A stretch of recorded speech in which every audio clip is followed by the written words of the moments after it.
Have you ever looked at a prescription from your doctor and felt like you were trying to read a completely different language? All those long, super complicated words. What on earth do they even mean? We're gonna crack that code.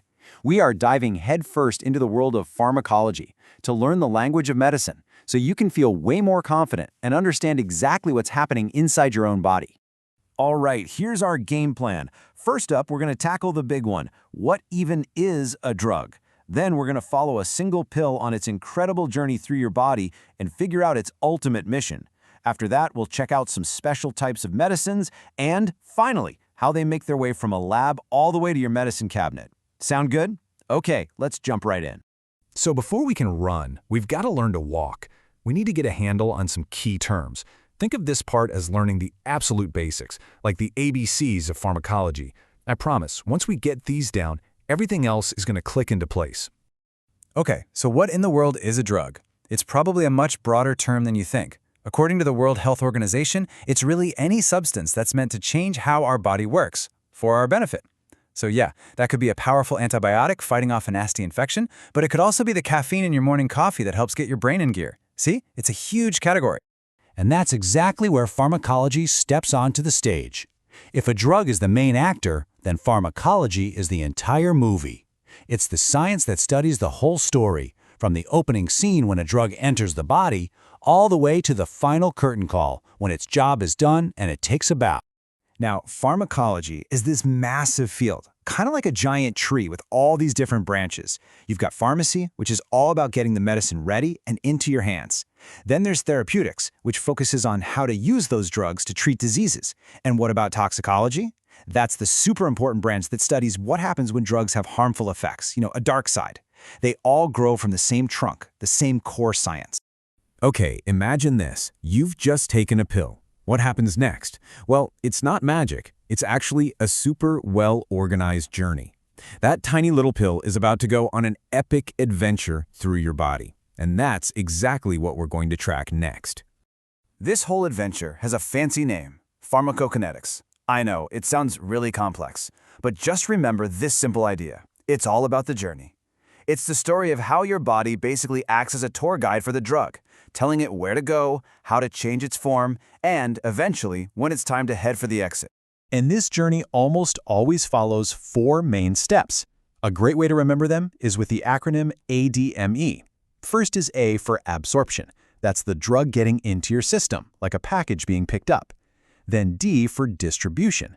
This is the delivery route as it travels through your bloodstream to get to the right place. M is for metabolism, which is like unpacking the box. Your liver changes the drug so your body can use it. And finally, E for excretion. This is cleanup, where your body gets rid of whatever is left over. So, the package has been delivered. The drug has arrived at its destination. The journey part is over. So, what now? Well, now, the real action begins. It is time for the mission. And this mission has a name too, pharmacodynamics. If pharmacokinetics was the journey to the destination, pharmacodynamics is what happens at the destination. It's the study of what the drug actually does to your body to get the job done, whether that job is relieving a headache, fighting off bacteria, or lowering your blood pressure. This right here is the absolute key takeaway. Pharmacokinetics and pharmacodynamics are 2 sides of the very same coin. You can't have one without the other.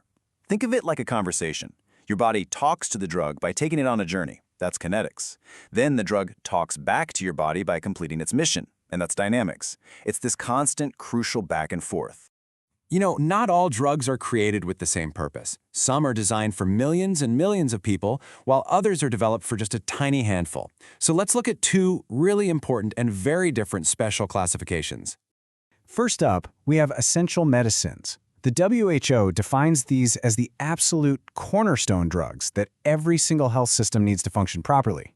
We're talking about the basics, like simple antibiotics, iron supplements for pregnant women, or medicines to treat really widespread diseases like tuberculosis. They are absolutely fundamental for public health. And then, on the complete other end of the spectrum, you have orphan drugs. Now, why are they called orphans?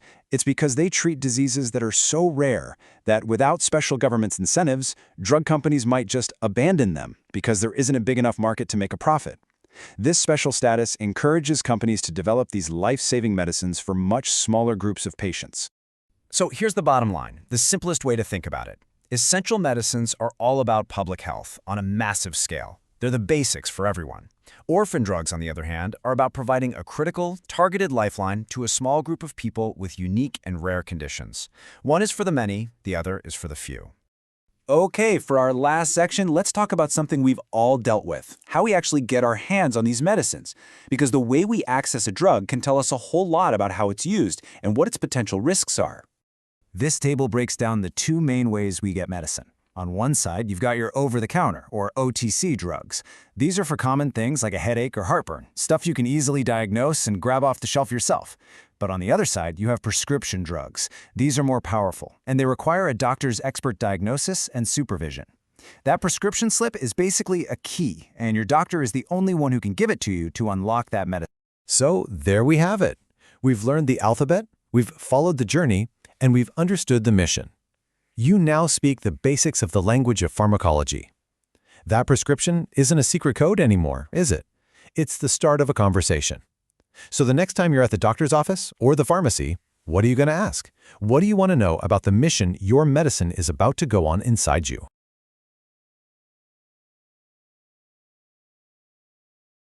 You know that feeling when you pick up a prescription, you look at that little bottle, you see this super long, complicated name on the label, and you're just completely baffled? Well, if that's you, trust me, you are definitely not alone. I mean, have you ever wondered why one single pill seems to have so many different names, right? Your doctor might call it one thing, the pharmacist says something else, and then a TV commercial uses a totally different name for what looks like the exact same medicine. It's confusing, for sure. We're going to decode all of it. Okay, so here's how we're going to break it down. First, we'll look at the official rule books for drugs. Then we'll dive into a drug's 3 secret identities. Yep, 3. We're talking about the chemical name, the generic name, and the brand name. We'll unpack what each one is and, most importantly, why it actually matters to you. All right, first things first. Where does all this official, trustworthy information about a drug even come from? Before we can get into the names, we got to figure out who's making the rules. Well, it all starts with something called a pharmacopoeia. Just think of it like the ultimate dictionary or encyclopedia for medicines. Seriously, it's the official source of truth. It lists all the approved drugs and spells out exactly what they are, how they should be tested, and even how to store them safely. And these rule books, they're used all over the world to make sure everything is high quality and safe. A lot of countries have their own, like the Indian Pharmacopoeia, the British Pharmacopoeia, and the US Pharmacopoeia. The whole point is to make sure a drug is consistent and pure, no matter where you get it. Okay, so now that we know where the rules come from, let's get to the real heart of it. The main reason this all feels so confusing is because pretty much every single approved drug is kind of like a secret agent. It doesn't just have one name, it has 3. And it breaks down just like this. First, you've got the chemical name. That's the super scientific formula. Then you have the generic name, which is kind of like its universal ID card. And finally, there's the brand name. That's the catchy nickname a company gives it. So let's take a look at each one. Let's kick things off with the most scientific, the most precise, and, let's be honest, the most complicated one of them all, the chemical name. So this name, it isn't really for you or me. It's not even for your doctor most of the time. It's for the chemists. It's basically the complete, super detailed recipe that describes the drug's molecule down to the very last atom. It literally tells a scientist exactly how to build it. Okay, let's take a real-world example. I think most of us know the pain reliever paracetamol, right? Well, to a chemist, it's known by its structural blueprint, N-acetyl P-aminophenol. Yeah, definitely a mouthful. And that right there perfectly shows why the chemical name, even though it's super precise, is just completely impractical for everyday use. I mean, can you imagine your doctor trying to scribble that on a prescription pad? No way. It's just way too complex and way too easy to mess up. So if the chemical name is way too complicated, what do we use? Well, that brings us to the drug's second identity. And this one is arguably the most important one for all of us to know, the generic name. This is the drug's official public name. And the key word here is non-proprietary, which just means no single company owns it. This name points to the core active pharmaceutical ingredient. In other words, it's the name for the specific stuff in the pill that actually does the work to make you feel better. And here's the really crucial part. This name isn't just made up on a whim. Nope. It's carefully chosen by scientific groups like the USAN Council in the US, and it's recommended for global use by the World Health Organization. This is what ensures that the paracetamol you get in Mumbai is the exact same active ingredient as the paracetamol you'd get in Montreal. It's basically the universal language for medicine. All right, so we've covered the chemist's name and the universal scientific name. Now it's time to talk about the drug's third and final identity. This is the one you see on shiny packages and in all those TV commercials. This, my friends, is the brand name. The key word here is proprietary, which means it's owned by a specific company as a registered trademark. And its main purpose? It's all about marketing.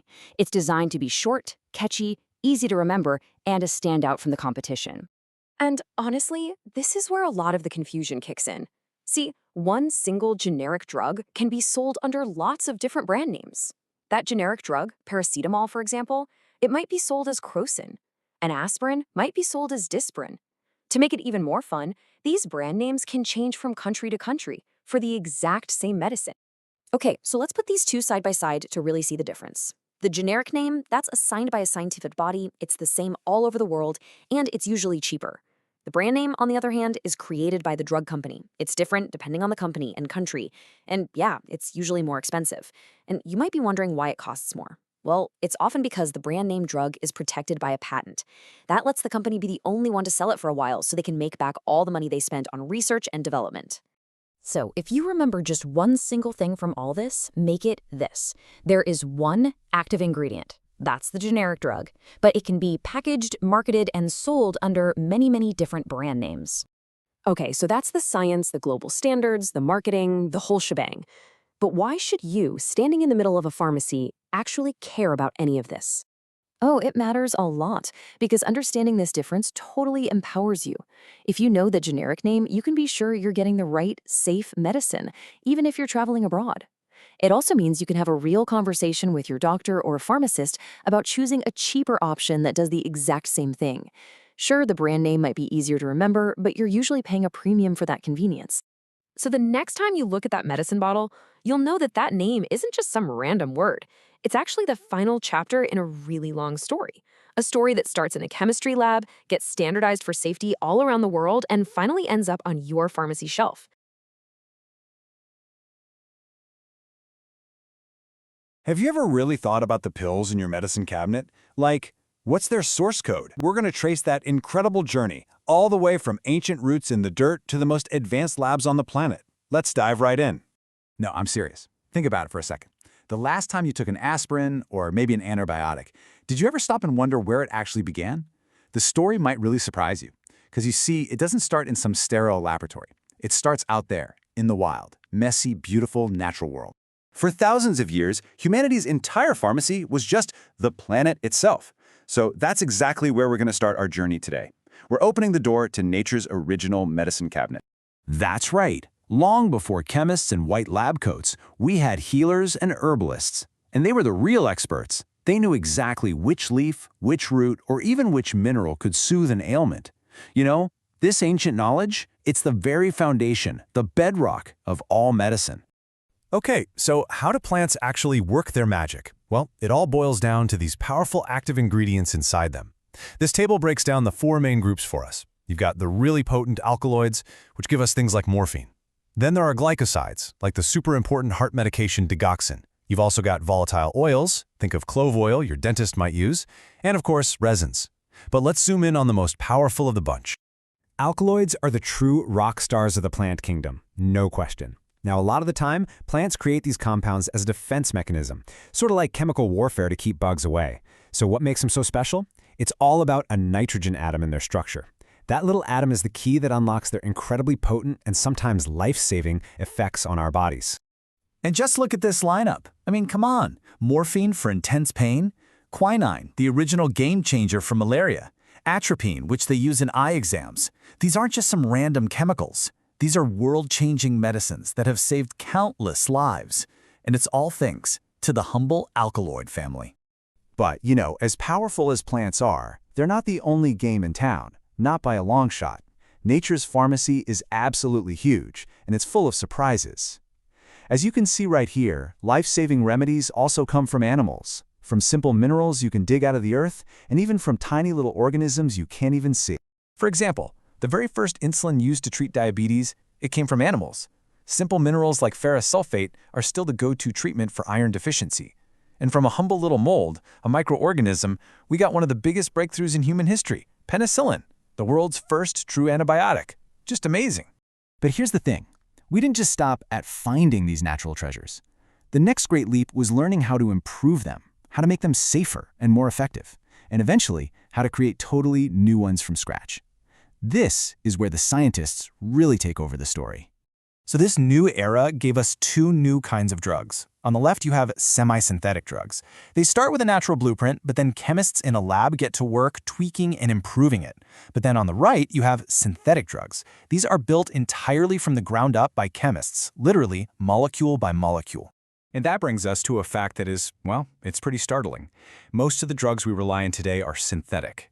That aspirin or a paracetamol sitting in your cabinet right now, it wasn't harvested from a plant. It was designed, and then it was built in a lab. That's a huge testament to human ingenuity.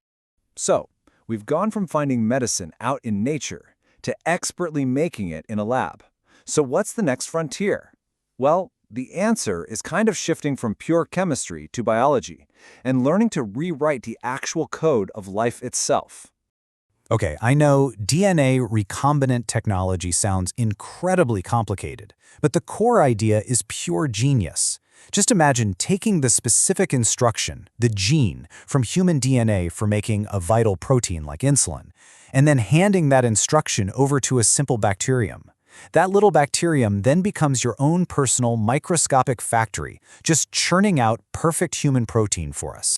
So here's how that process works in a nutshell. First, scientists isolate the exact human gene they need. Step 2, they skillfully insert that gene into a microorganism's own DNA. And then for step 3, they just let these tiny factories multiply like crazy, and then they harvest the pure therapeutic human protein they produce. It's basically biological manufacturing. And the results of this technology? Oh, they are nothing short of astounding. We went from relying on insulin from pigs and cows to being able to mass-produce pure human insulin. This technology has also given us things like human growth hormone and incredibly advanced vaccines. It's an absolute game changer for medicine. So let's just quickly recap this incredible journey. We started way back in ancient times, sourcing our remedies directly from the natural world. Then, in the 19th and 20th centuries, we mastered the art of synthetic chemistry. And today, we are firmly in the era of genetic engineering, literally programming life itself to heal us. It's just an amazing evolution, right? From foraging on the forest floor to programming a strand of DNA in a lab. The timeless human quest for healing just keeps pushing the boundaries of what's possible. Which, well, it leaves us all to wonder, what's going to be next?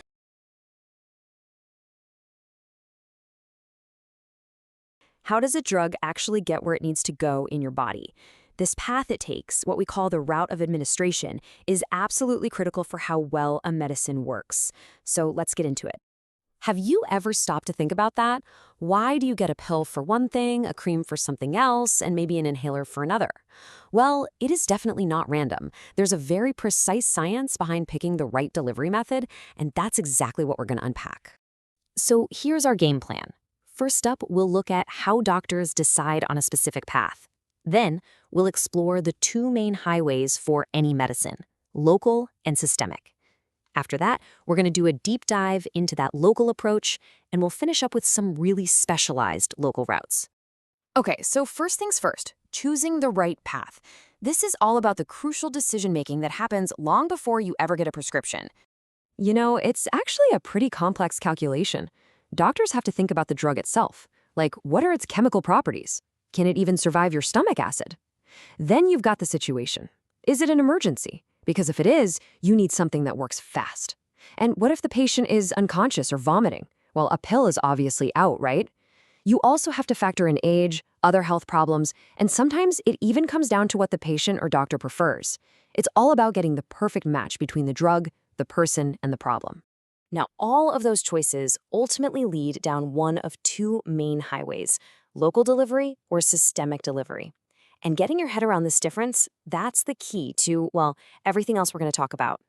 And this chart right here is our map for this whole explainer. It illustrates the big picture perfectly. Every single drug route falls into one of these two buckets. On one side, you have the local route. On the other, the systemic route, which, as you can see, branches out even more. For today, we're going to focus entirely on that first path, the local route. So what's the real difference here? Well, think of a local route like a sniper rifle. The goal is to hit a very specific target, let's say a rash on your skin, and have a concentrated effect right there. And the huge advantage? Side effects in the rest of your body are usually minimal. A systemic route, on the other hand, is kind of like a broadcast. The drug gets into your bloodstream and travels throughout your entire body to do its job. All right, let's see how this actually works in the real world. We're zooming in now on that first major branch of our map, the direct local approach. And really, the definition couldn't be simpler. You put the medicine exactly where you need it to work. I mean, think about putting antiseptic cream on a cut. You're not swallowing a pill to fix a scrape on your knee, right? You're applying the medicine directly to the problem area. Now, within these local routes, the one you'll hear about most often is topical application. And that just means putting a drug on a surface, usually your skin or those moist linings inside your body, like in your mouth or nose. Those are called mucous membranes. And this table really shows you just how versatile topical application is. For something like oral thrush in your mouth, you might get a troche, which is kind of like a medicated lozenge. For your gut, a special tablet can work locally without ever being absorbed into your body. We've all used eye drops or ear drops. And of course, an asthma inhaler is a classic example. It delivers the medicine right to the airways, the bronchi. It's all about direct surface-level treatment. The topical route also includes a site that might seem a little surprising, but it's a very effective local delivery spot for certain issues, the rectum and anal canal. The first form here is an enema, which is just a liquid medication. An evacuant enema is designed to, well, clear things out, but a retention enema is totally different. The goal there is for the medicine, like a powerful anti-inflammatory, to stay put and treat the local tissue directly. And the second form is a suppository. So, here's the key difference to remember. An enema is liquid, a suppository is solid. A medication like bisacodyl comes in this solid form, and then it melts at body temperature to release the drug for local action. But, it's not all just creams and surface-level stuff. Sometimes medicine has to be even more precise. And that brings us to some really specialized local routes. Next up, the intra-arterial route. Now, this is not something you see every day, but wow, is it powerful. It means putting a drug directly into an artery, one of those major blood vessels that carries oxygen-rich blood from your heart out to the rest of your body. This is reserved for some very specific high-stakes scenarios. It's used for diagnostics, like when a dye is injected into the arteries of the heart to look for blockages. It's also an amazing way to deliver a really high concentration of an anti-cancer drug directly to a tumor in an arm or a leg. It's all about hitting the cancer hard while trying to spare the rest of the body. And for our final local route, we're going even deeper. We're bypassing surfaces altogether and injecting a drug directly into deep tissues. This example just says it all perfectly. If someone has a condition like rheumatoid arthritis, a doctor can inject an anti-inflammatory steroid right into the inflamed joint. This gets the most powerful dose exactly where it needs to be, giving relief that a cream or even a pill might never achieve. It's the ultimate in super-targeted local therapy. Okay, so we've covered a ton of ground here, from simple creams all the way to highly specialized injections. So what's the one big thing you should really remember from our look at local drug administration? It's this. The route is never, ever random. It's a deliberate, strategic, medical choice. It is all about getting the right drug to the right place in the right way for the right patient. It's this perfect combination of drug science, body knowledge, and patient care. All right, let's talk about something we all do but maybe don't think about too much, taking medicine. We're going to go on a little journey today exploring your body's own internal highway system to see exactly how the medicines we take actually get to where they need to go. I mean, you've probably wondered this yourself, right? How in the world does a tiny little pill you swallow manage to fix a throbbing headache? Does it have a GPS? Well, not exactly. It's all about a carefully planned journey that starts with the route it takes to get inside your body. So think of this like a giant roadmap for how drugs get administered. you can see there are two main highways, the local route, which is for a very specific spot, and the systemic route for when you need effects all over the body. Today, we're going to jump on that systemic highway. So what does it even mean for a drug to go systemic? It basically means we need to get it into the bloodstream so it can start its journey throughout your entire body. Think of your bloodstream as this incredibly complex network of highways and roads. When a drug gets into this system, it can travel pretty much anywhere the blood flows. And that's exactly how a pill that lands in your stomach can end up fixing a problem in your head. Now, within this big systemic path, there are a few different on-ramps. The first one we're going to talk about is the enteral route. Enteral is really just a sciencey way of saying it involves the gastrointestinal tract. You know, your stomach, your intestines, the whole digestive system. For most of us, this is the most familiar entry point. And the most common enteral route, by a long shot, is the one we all know and, well, the one we all know, the oral route. Yep, it's as simple as it sounds. If you swallow it, it's the oral route. And it is, without a doubt, the most common way millions of people take medicine every single day, just because it's so easy and convenient. I mean, just think about it. Taking a paracetamol for a fever, or maybe an omeprazole capsule for an upset stomach, that's the oral route in action. It's something so common, it's become a cornerstone of modern medicine. But just saying swallowing a pill doesn't really do it justice, because the oral route covers a huge variety of forms. You've got your standard tablets, of course, but also chewable ones for kids, dispersible ones you dissolved in water, and then all the liquids like syrups and suspensions. Each one is designed for a specific patient or purpose. Okay, but like anything, there are trade-offs. The oral route is super popular because it's generally safer, it's cheaper, and it's painless. Plus, you can take it yourself. But, and this is a big but, there are some pretty major downsides. The action is slow, which is no good in an emergency. You obviously can't use it for someone who's unconscious or vomiting. And here's a huge one. Some drugs, like insulin, are completely destroyed by our digestive juices. Then there's this big hurdle called first-pass metabolism. See, after a drug gets absorbed from your gut, its first stop is the liver. And the liver is like a filter, breaking down a big chunk of that drug before it ever gets to the rest of the body. This means you might need a much higher dose, or for some drugs, this route just won't work at all. So what if you need a drug to work fast, and you really need to avoid that detour through the liver? Well, there's a really clever shortcut for that. Let me introduce you to the sublingual route. Sublingual literally just means under the tongue. You place the tablet there, it dissolves, and it gets absorbed directly into this rich network of blood vessels right underneath. It's like finding a secret on-ramp to the highway that lets you bypass all the traffic and, most importantly, that first pass through the liver. And this is a perfect real-world example. During a sudden and really dangerous angina attack, that's severe chest pain from a heart issue, you don't have time to wait for a pill to digest. Taking nitroglycerin sublingually means it acts incredibly fast because it gets into the blood almost instantly. It's a lifesaver. So the advantages here are crystal clear. It's super quick, and it completely bypasses the liver's first-pass metabolism, which means more of the drug gets to do its job. You can even stop the effect just by spitting the tablet out.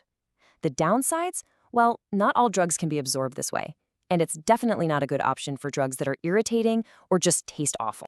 Okay, so let's think about another scenario. What happens if a patient can't take a drug orally, say they're unconscious or vomiting, and the sublingual route isn't an option either? This is where our third enteral route becomes absolutely essential. The rectal route uses the rectum to absorb drugs into the bloodstream. And this isn't just for local treatments, it's actually a very effective way to get medicine into the whole system. The two main ways to do this are with solid suppositories or liquid enemas. And we're not talking about minor things here. This route is used for some very serious conditions. For instance, a diazepam enema can be life-saving for a child who's having a severe seizure. And drugs like indomethacin can give systemic relief to arthritis patients who might not be able to take their medicine orally. All right, we have covered the three main on-ramps of the body's enteral highway. So let's do a quick recap of what we've learned, and then let's tackle a couple of key questions just to make sure it all clicks. So here are the big takeaways. Enteral means using the digestive tract. Oral is the one we use most, but it's got its limits. Sublingual is like the express lane that avoids the liver. And the rectal route is that critical backup plan for when the other ways just aren't an option. Okay, question 1. Thinking back to those pros and cons, why can't a person with diabetes just take an insulin pill? Well, the answer is right there in one of the big disadvantages of the oral route. Our stomach is filled with powerful digestive juices that would completely break down the insulin protein before it ever had a chance to be absorbed. It would be totally useless. And what about that heart attack scenario? In an emergency like that, why is putting a tablet under your tongue so much better than just swallowing it? It all comes down to two things: speed and efficiency. A swallowed pill has to get digested, absorbed, and then make that first pass through the liver. All of that takes precious time. A sublingual tablet skips all of that, delivering the medicine right into the bloodstream for a much, much faster, life-saving effect. So, we've seen the on-ramps to the body's drug highway. But honestly, getting into the bloodstream, that's just the beginning of the journey. The real challenge is navigating to the right destination while avoiding all the obstacles along the way. But we'll have to explore that next time.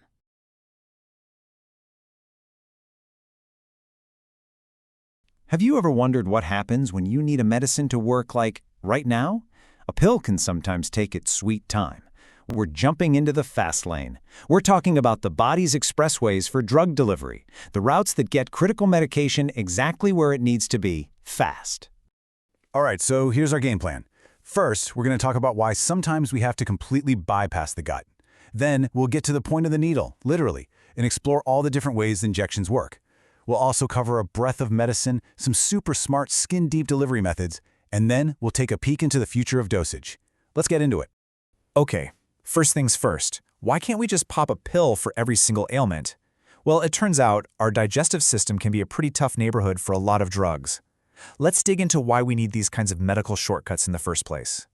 The key word here is parenteral. Sounds kind of complicated, right? But all it really means is to bypass the gut. It's any route of drug administration that doesn't involve the digestive tract. You can think of it like a VIP pass for a medicine, letting it skip the line and avoid all the chaos of your stomach and intestines to get straight to work. So when exactly would a doctor choose these routes?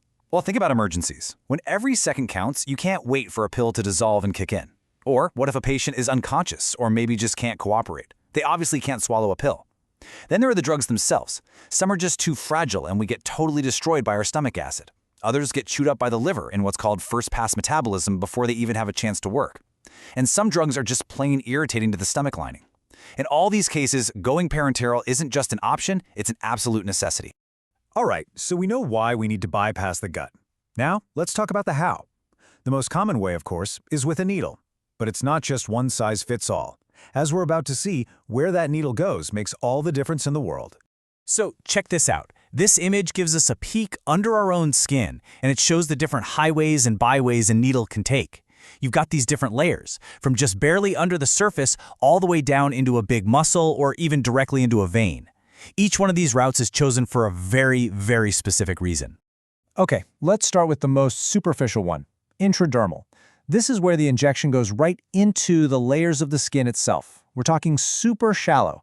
Now, the goal here isn't to get the medicine circulating through your whole body. Nope, this is for things like sensitivity tests, like an allergy test, or for certain vaccinations, like the BCG vaccine. You actually want to see that little bump or reaction right there on the skin. All right, going a little deeper now, we have the subcutaneous route. This one goes into the fatty tissue just beneath the skin. This is perfect for drugs that need a slower, more sustained absorption. Think insulin for diabetes or even an adrenaline shot. And the really big deal here, it's often used for self-administration. For millions of people, this is a total game changer, giving them the freedom to manage their condition right at home. Now we're going even deeper, right into the large muscles. This is the intramuscular route. Because muscles have such a great blood supply, absorption here is way faster than taking a pill. This is great for things like painkillers, paracetamol or diclofenac, when you need them to kick in quickly. And there's another cool thing you can do here, depot injections. This is where the medicine forms a little reservoir in the muscle and gets released slowly over a long time. It's like a built-in, long-acting dose. And finally, we have the express lane, the absolute superhighway, the intravenous route or IV. Here, the drug goes directly into the bloodstream. There is no waiting around. The effect is almost instantaneous. This is what we use in emergencies, when you need a drug to work immediately. Think about giving diazepam to stop a seizure. You can't mess around. IV is the way to go. And that leads us to this, 100%. What does that mean? It means 100% bioavailability. That's just a way of saying that all of the drug, Every last bit of it gets into your circulation to do its job. Nothing gets lost in the digestive tract, nothing gets broken down by the liver first. It is the most direct and efficient route, period. Okay, but it's not all about needles, right? What if you could just breathe in your medicine? Well, you can, and that brings us to the inhalation route. The cool thing about inhalation is how fast it works. Because your lungs have this huge surface area packed with blood vessels, drugs get absorbed almost instantly. Plus, you only need a really small dose, and you can control it very precisely. But it's not perfect. It can irritate your throat and lungs, and in some cases even trigger a bronchospasm, which is definitely not good. You might also get some increased respiratory secretions. So there are trade-offs. All right, let's move from the lungs to our body's largest organ, the skin. This brings us to a really clever method of delivery, the transdermal route. You've probably seen these before. A transdermal therapeutic system is basically a medicated patch you stick on your skin, but it's so much more than just a sticker. It's engineered to deliver a very specific dose of medication slowly and steadily right through your skin and into your bloodstream. It's another awesome way to bypass the gut. And this is how they work. See, it's not just some goop on the Band-Aid. A patch is a complex, layered system. You have the backing, a reservoir that holds the drug, and this is the key part, a rate-controlling membrane. This membrane is the brains of the operation.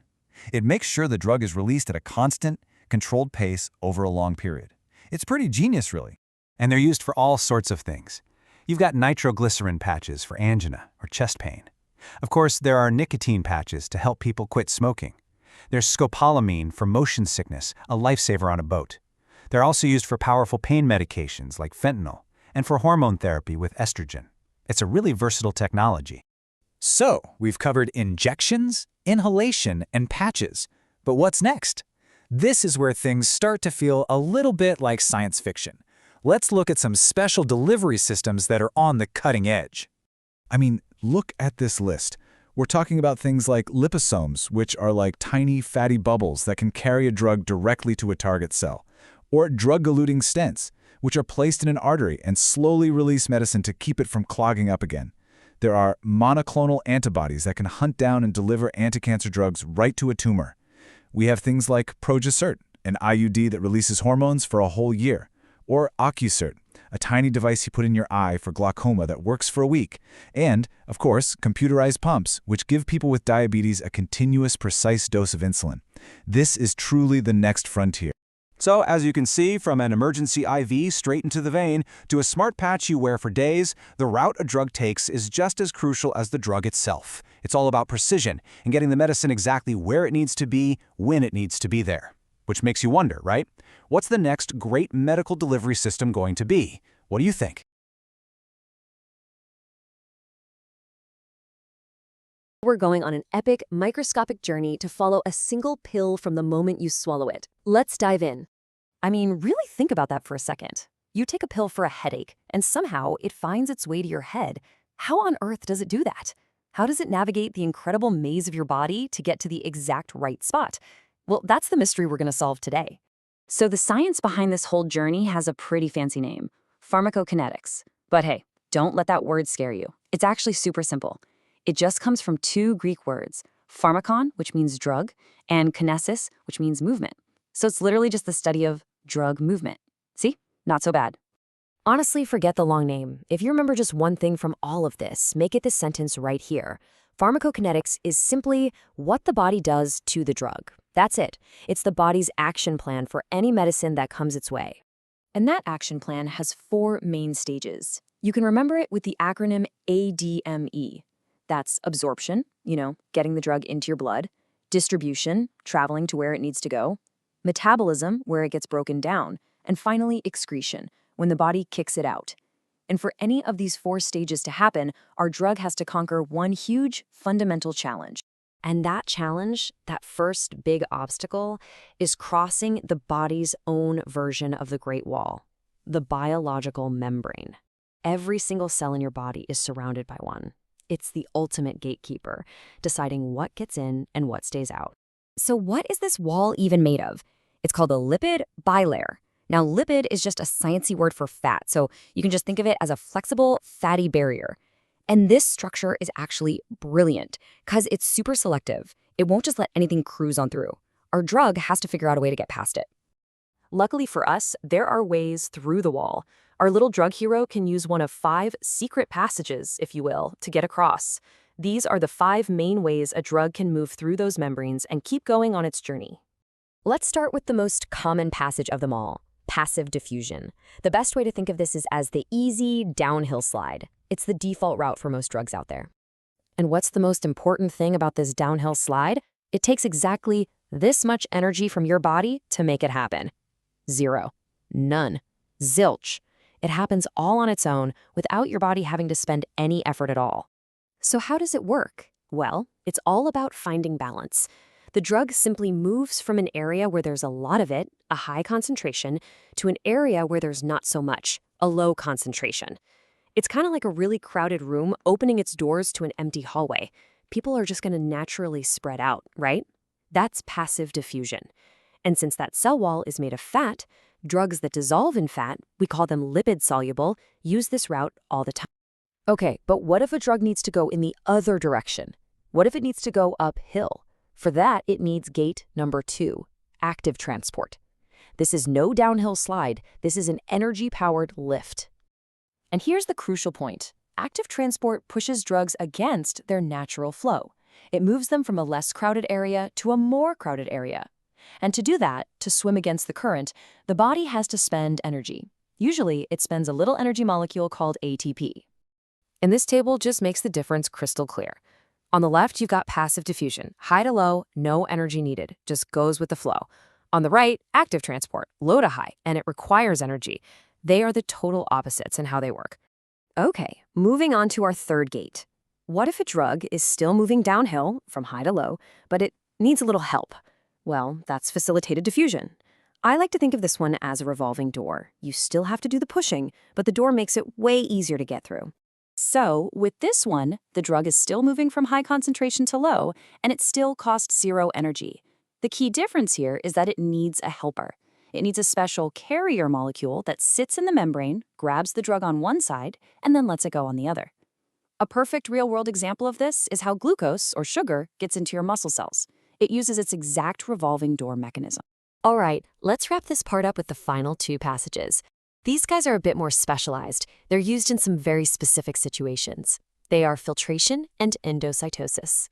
Filtration is pretty much what it sounds like. If a drug molecule is small enough, it can just slip right through tiny pores in the membrane. Think of it like water going through a coffee filter. But endocytosis is honestly way cooler. In this case, the cell membrane literally wraps itself around the drug and just swallows it, forming a little bubble around it called a vesicle. This is actually how your gut absorbs things like the vitamin B12 complex. Pretty cool, right? So, we've just seen 5 different ways a drug can cross the body's Great Wall. But why does this actually matter? Well, it's because the specific path a drug takes through one of these gates determines literally everything about how it's going to work in your body. Ultimately, it all comes back to this one simple concept. That entire journey, the absorption, the distribution, the metabolism, and the excretion, it's all just the story of a drug molecule moving through one biological membrane after another. And here is the big takeaway. The specific passage a drug uses, that secret passage, determines how fast it starts to work, where it can go in your body, and how your body eventually gets rid of it. Understanding this path is the whole key to designing good medicines. It all comes back to that one core idea. It's all about what the body does to the drug. Which leaves us with one final, fascinating question. We've just explored the body's side of the story, but what about the other side of that relationship?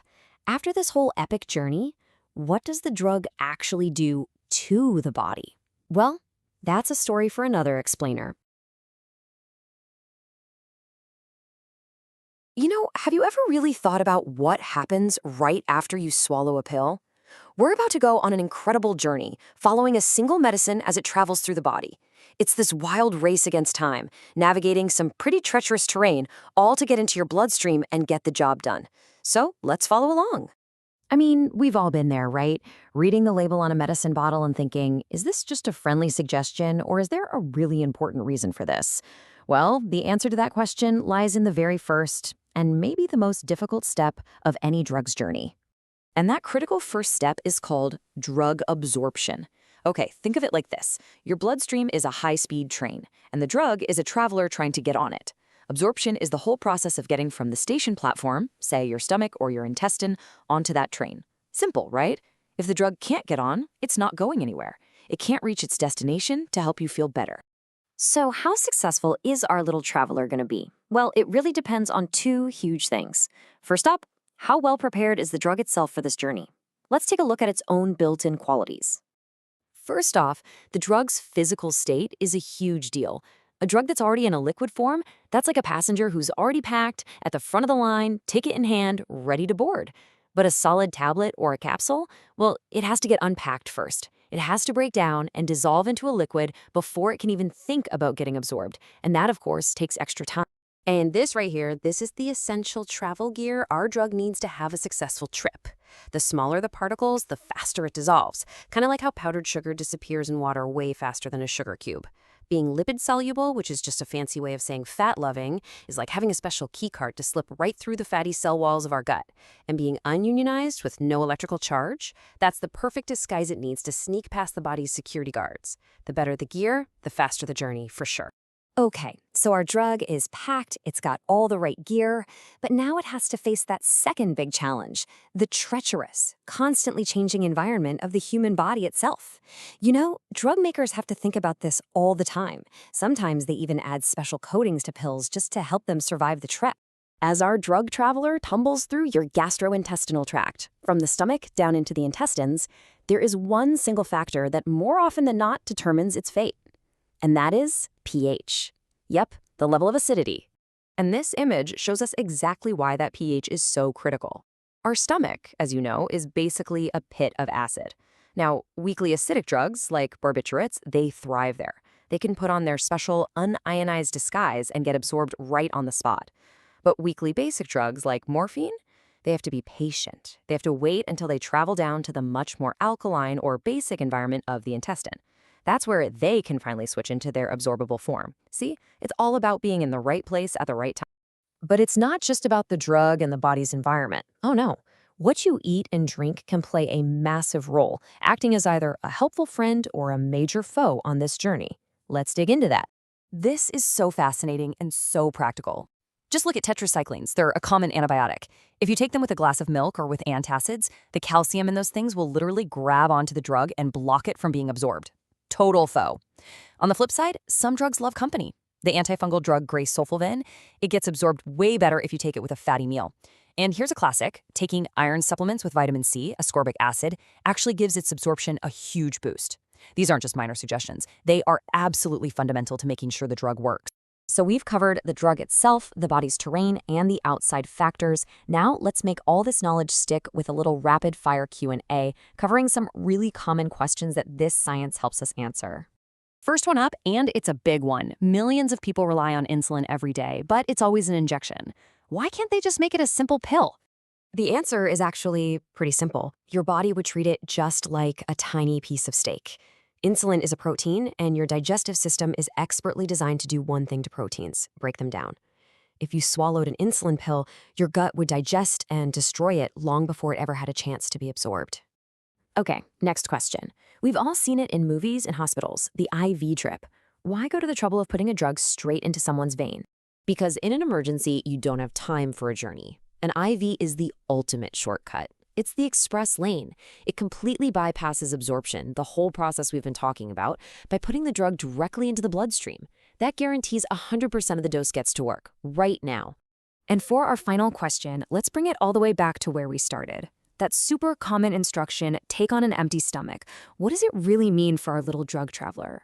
It means you're basically acting as a traffic controller for your medicine. For a drug like rifampicin, which we saw in the chart earlier, food is a massive traffic jam. Taking it on an empty stomach clears the highway, giving that drug a wide-open path to be absorbed quickly and effectively. It ensures you get the full, powerful effect that you're supposed to. So you see, understanding absorption isn't just for pharmacists and scientists. It's the map. It explains how our medicines actually work. And following that map, by taking a pill with food, or without it, or with a glass of orange juice, can make all the difference. It can be the difference between a successful journey and one that never really begins.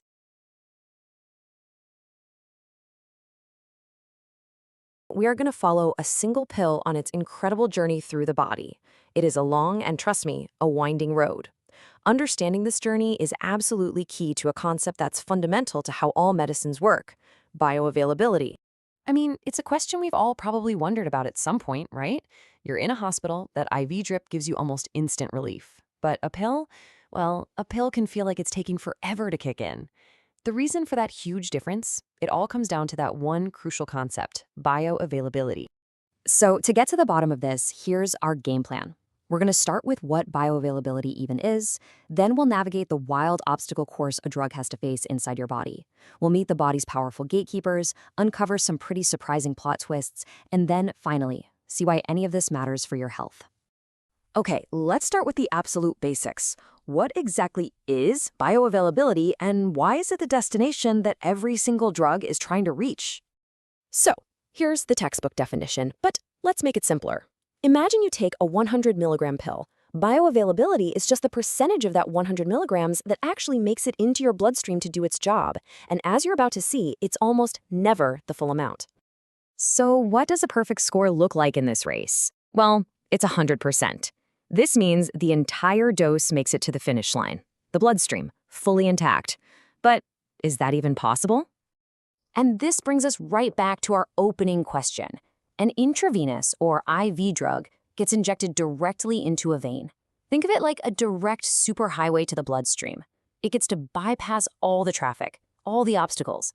And that's exactly why it's the gold standard, with 100% bioavailability. But you know, most medicines we take aren't IVs, they're pills. And for a pill, the journey isn't a superhighway. No, it's more like a really challenging cross-country obstacle course.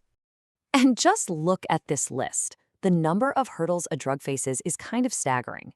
I mean, everything from the food in your stomach to other meds you might be taking can totally change its journey. But today, we're going to focus on one of the biggest, most powerful obstacles of them all, something called the first pass effect. Okay, so imagine your liver is like a super strict gatekeeper. It's a security checkpoint that every single drug you take orally has to pass through before it can be released to the rest of your body. And this checkpoint is what we call the first pass effect. This quote here maps out the mandatory route. There's no way around it. After being absorbed in the gut, the drug travels through a special vein directly to the liver. It must pass this inspection before it can get into the main bloodstream. So let's see what happens at this checkpoint. So you can trace the path right here. The drug gets absorbed from the gut and boom, it heads straight for the liver. But the liver doesn't just let it pass. It immediately starts to metabolize or inactivate a chunk of that drug before it can go anywhere else. Only what's left over actually gets to pass through into general circulation. And this has huge real-world consequences. For a drug like lignocaine, the liver breaks it down so efficiently that taking it as a pill is basically pointless. It has to be given intravenously to bypass that gatekeeper completely.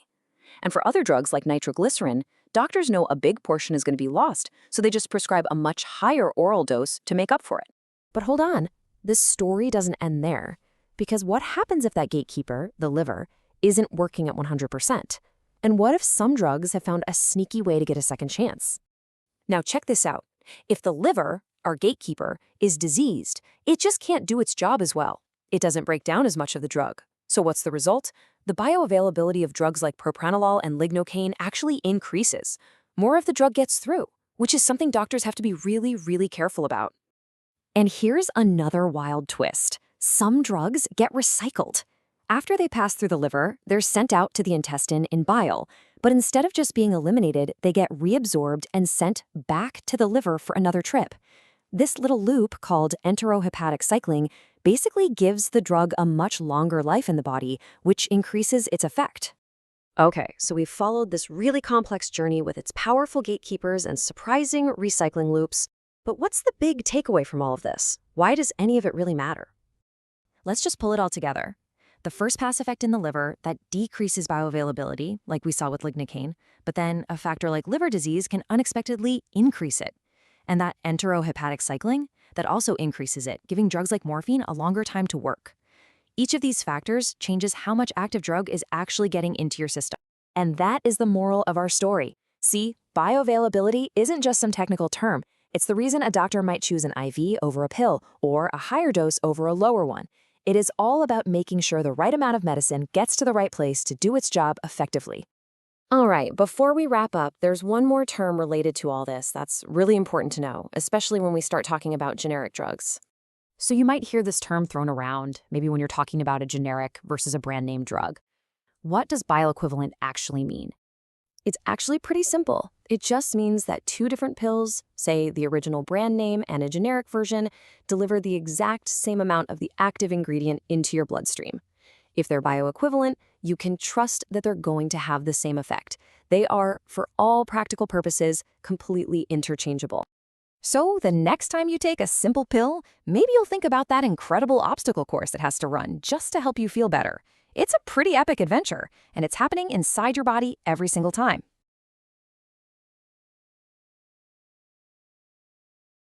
We are going on a grand tour, but forget cities or museums. We're headed into a landscape that's way more intricate: the human body. We're going to follow a drug on its secret journey, a process that scientists call distribution. You know, it really feels like magic, doesn't it? You've got a headache, you take a pill, and somehow that little thing knows exactly where the problem is. Well, I'm here to tell you it's not magic, it's just some really, really cool science. And in this explainer, we're going to pull back that curtain and see exactly how it works. So here's our game plan, our roadmap for this whole tour. We're going to kick ends off at the starting line to figure out what distribution even is. Then we'll be mapping the territory of the body. After that, we'll hit some tricky roadblocks and detours, find a few spots for long-term parking, and finally, we'll put it all together to see why this journey matters so much. Okay, first up, the starting line. So a drug has been absorbed, it's made its way into the bloodstream. This is where its real journey begins. But what are we actually talking about when we say distribution? Now, you can see the official definition here, but I want you to focus on one word: reversible. This is absolutely key. It's not a one-way trip. Think of the bloodstream like a big city bus. The drug gets on the bus, travels to different stops, like your muscles or organs, gets off for a bit, and can even get right back on to go somewhere else. It's this constant, dynamic back and forth movement. All right, so if the bloodstream is the main highway, what does the rest of the map even look like? To really get a drug's journey, we've got to understand the territory it's trying to navigate. This diagram here lays out the map for us perfectly. You see, our body is basically divided into these fluid-filled compartments. There are two main areas to think about.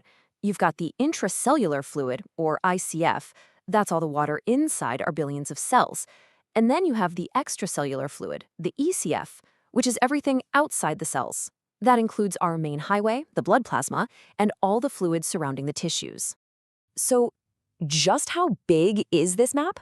Well, in an average 70-kilogram person, all that fluid adds up to about 42 liters of total body water. That's the entire world a drug could possibly explore. It's a huge space. And of those 42 liters, about 14 of them make up the extracellular fluid. So going back to our analogy, you can think of this as the main highway system, the blood plasma, plus all the little local roads and rest stops right outside the cells. This is the first neighborhood a drug gets to check out once it hops off the main highway.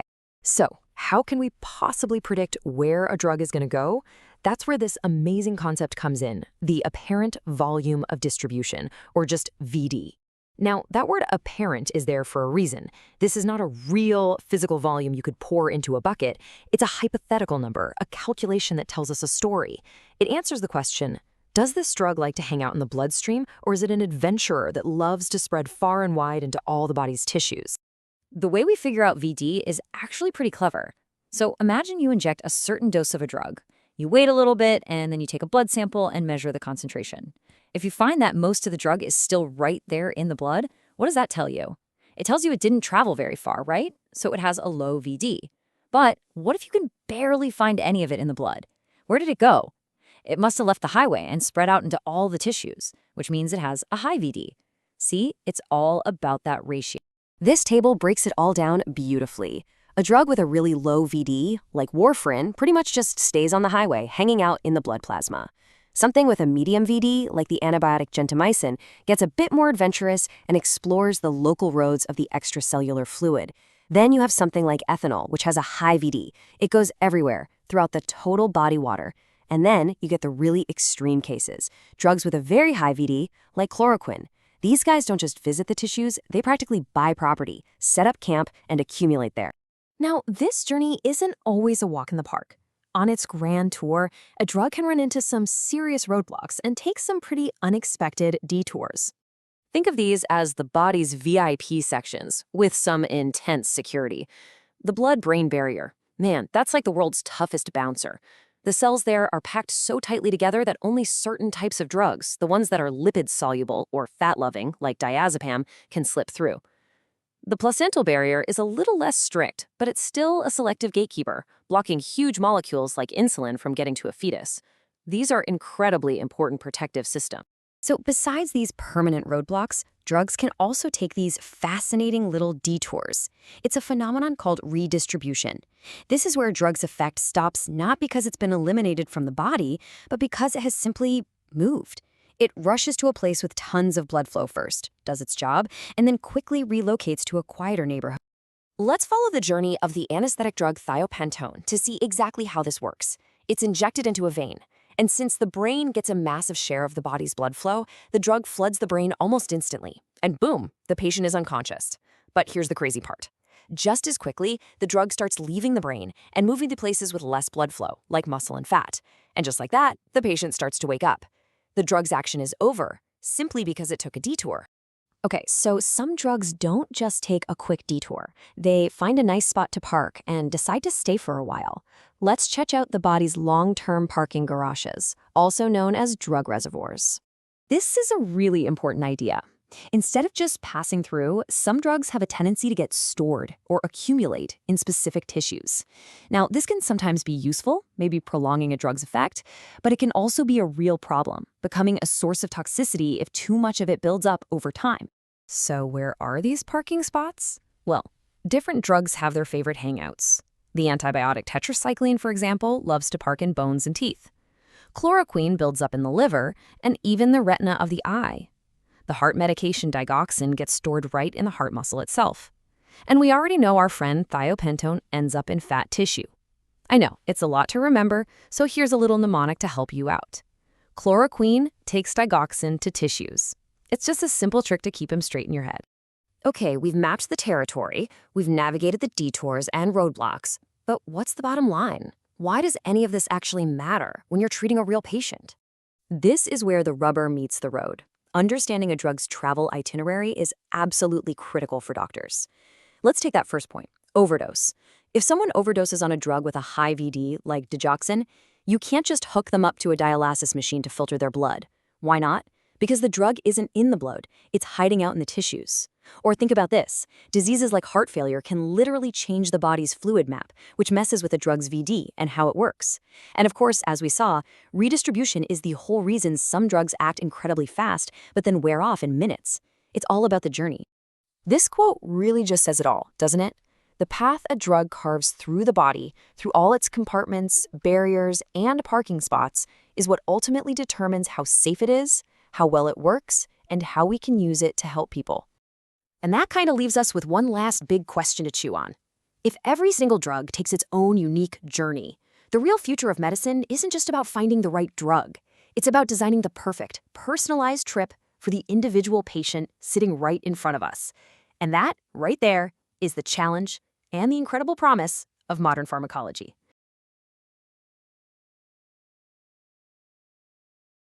We're going to pull back the curtain on a really core concept in pharmacology, plasma protein binding.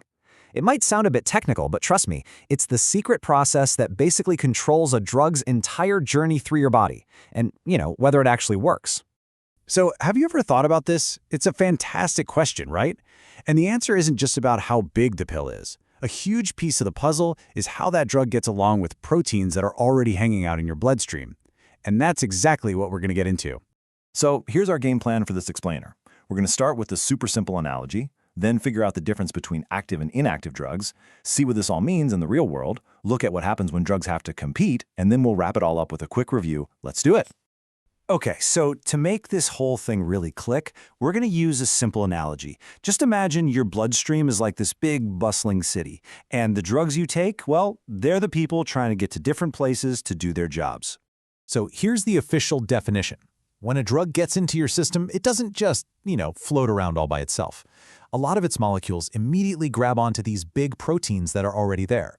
The most famous one is called albumin. It mostly handles acidic drugs, while another one, alpha-1 acid glycoprotein, takes care of the basic drugs. And this is our big analogy. These plasma proteins, especially albumin, are basically the public transit system, the buses of your bloodstream. And the drug molecules, they're the passengers hopping on for a ride. If you can remember that one idea, you've got the key to understanding everything else. All right, so we've got our bus system. Now let's talk about the passengers themselves, because it turns out not all drug molecules are doing the same thing at the same time, and this difference is absolutely critical. So in your blood, a drug is in two different states. You have the free form. Think of these as the workers. They've hopped off the bus, and they're free to go into your body's tissues and actually get stuff done. But then you have the bound form. These are the riders still on the bus. While they're attached to that protein, they're totally inactive. They're just being carried around waiting for their stop. Now, this is what's so cool. It's not a one-way street. There's this constant balancing act going on. As the free drug, the worker, gets used up or cleared out, the bound drug gets released from the protein to take its place. This basically turns the bound drug into a temporary storage unit or a reservoir for the medication. And hey, here's a super easy trick to remember the most common partnership. Albumin is the #1 protein in our plasma, and it has a thing for acidic drugs. Just remember, A for acidic, A for albumin. How easy is that? So who cares if a drug is a passenger or a worker? Well, it matters a lot. The percentage of a drug that's riding the bus has some huge, real-world consequences for how that medicine actually works in your body. See, when a drug is highly bound, it's pretty much stuck on that bus, staying inside the bloodstream. That means it can't really spread out and get to the body's tissues very easily. And since it's kind of protected by that big protein, it gets broken down or metabolized much more slowly by the liver. And it gets filtered out for removal or excreted much more slowly by the kidneys. And the end result of all that, the drug's effect lasts way, way longer. And get this table just lays it all out perfectly. Check out these two drugs. They're related. Sulfadiazine doesn't bind to proteins very much, and its effects are gone in about 6 hours. But sulfadoxine? It is highly protein-bound. It stays on that bus for a very long time, and its effects last for an entire week. Think about that. Same family of drugs, totally different experience, and it's all because of protein binding. Here's another really important consequence. Let's say someone overdoses on a highly protein-bound drug, like the anti-anxiety med diazepam. It is incredibly hard to get that out of their system. Hemodialysis, which is a way of filtering the blood, can only remove the free drug. The portion that's still on the bus, the bound part, is just too big to fit through the filter. That makes treating the poisoning so much harder. Okay, so let's make things a little more interesting. What happens when the bus system itself has problems? Or what if multiple drugs are trying to cram onto the same bus at the exact same time? So this is a very real thing that happens in medicine. In some diseases, like chronic liver or kidney failure, the body just can't make enough albumin. The condition's called hypoalbuminemia. In our little story, this means there are suddenly way fewer buses running their routes. And if there aren't enough buses, what happens? You've got a lot more people left standing on the curb, right? For drugs, this means a much, much higher percentage is in that free, active worker form. This can seriously crank up the drug's effect, sometimes so much that it becomes toxic, even if the person took a totally normal dose. Okay, now for one more twist. A lot of different drugs all want to bind to the very same spot on an albumin protein. So, if a patient is taking two different, highly bound drugs, well, you can probably guess what happens next. They start fighting over the same seat. And in this fight for a seat, somebody's got to win. The drug that has a stronger grip, what scientists call a higher affinity, will literally shove the weaker drug right off the protein. Boom! Just like that, you get a sudden spike in the free concentration of that drug that got kicked off. A classic and dangerous example is when an anti-inflammatory drug kicks the blood thinner warfarin off its seat. That can cause a huge surge in warfarin's activity, which puts the patient at a serious risk for bleeding. Okay, that was a lot, so let's do a super quick recap of the most important points just to make sure they really sink in. All right, 3 big things to remember. First, only the unbound, free drug is the worker that can actually do its job. Second, high protein binding turns your blood into a storage tank for a drug, which is why it can last so much longer. And finally, you've got to watch out for situations like low protein levels or drug competition because they can mess with this balance and lead to dangerous levels of free drug. All right, time for a quick pop quiz. Which form of a drug can the kidneys actually filter out and get rid of? Is it A, the bound form, or B, the free form? If you said B, the free form, you are absolutely right. The bound form is just too big to get through those tiny filters in the kidney. Okay, one more. Let's say a patient has low albumin because of liver disease. Would they need A, a higher dose, or B, a lower dose of a highly protein-bound drug? The answer is B, a lower dose. Makes sense, right? With fewer buses to ride, more of the drug is going to be free and active, so you need less of it to get the job done. And that's a wrap. We've seen that plasma protein binding isn't just some random detail, it's a huge factor that shapes everything a drug does in your body. It's not just about what medicine you take, but how that medicine travels. So the next time you think about how a medication works, I hope you'll remember its little trip on the bloodstream's bus system.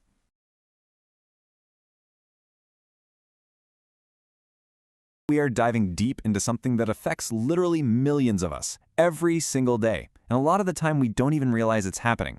We're talking about drug interactions. We're going to uncover how mixing different medications can sometimes lead to some pretty hidden dangers, but also, and this is the really cool part, how doctors actually harness these very same interactions to create powerful, life-saving treatments. You know that moment at the doctor's office, right? When they ask you to list out everything you're taking? And I mean everything. Pills, supplements, vitamins, the works. Well, I promise they're not just being nosy. The answer to that question is at the very heart of what we're talking about today. It's all about the incredibly complex and sometimes really surprising ways different substances can act and react once they're all in your body at the same time. So here's our game plan for today. We're going to start by figuring out what a drug interaction even is, solving the main puzzle. Then we'll look at what happens when drugs get mixed before they even enter your body. From there, we'll follow a drug's incredible 4-stage journey inside the body, see how they interact at their final destination, and we'll wrap it all up by looking at how these interactions can be both a huge help and a serious harm. Okay, let's dive right in and start with the absolute basics. What exactly is a drug interaction? It might sound like a super technical term, but honestly, the main idea is pretty simple. At its core, a drug interaction is just when one substance changes the effect of another. That's it. But here's the first key thing to get. This can happen in two completely different arenas. It can happen outside the body, say in a syringe or an IV bag. Scientists call this in vitro, which is just Latin for in glass. Or it can happen inside your body, which they call in vivo, meaning in the living. And take a look at this. This chart is basically our roadmap for this whole explainer. You can see those two main paths we just talked about. Interactions outside the body, the in vitro kind, and then the ones inside the body, the in vivo kind. You'll notice that in vivo path splits into two more branches, which we'll get to. But first, let's start with that simpler first pathway. What happens outside the body? All right, so let's tackle that first category, the in vitro problem. This is the most direct, straightforward kind of interaction you can get, where drugs basically clash before they've even had a chance to get into your system. These are called pharmaceutical interactions, and you can really just think of them as a chemistry experiment that's gone wrong. When you mix certain drugs together in the same container, like a syringe, they can have a bad physical or chemical reaction. They might literally clump together and form solid particles, or one drug could just chemically zap the other one, making it completely useless. And believe me, this happens more often than you'd think. For example, if you mix the common seizure medication phenytoin into a standard dextrose IV bag, it actually precipitates. It forms solid little bits right there in the solution. Or another classic example, if you mix the antibiotics gentamicin and carbonicillin, they basically cancel each other out. This is precisely why nurses and pharmacists are so incredibly careful about how they mix and give IV drugs. Okay, now for the main event, the interactions that happen inside the body. And the first and biggest category here is what we call pharmacokinetic interactions. I know, it sounds super complicated, but it's really just a fancy way of describing how one drug can mess with another drug's journey through the body.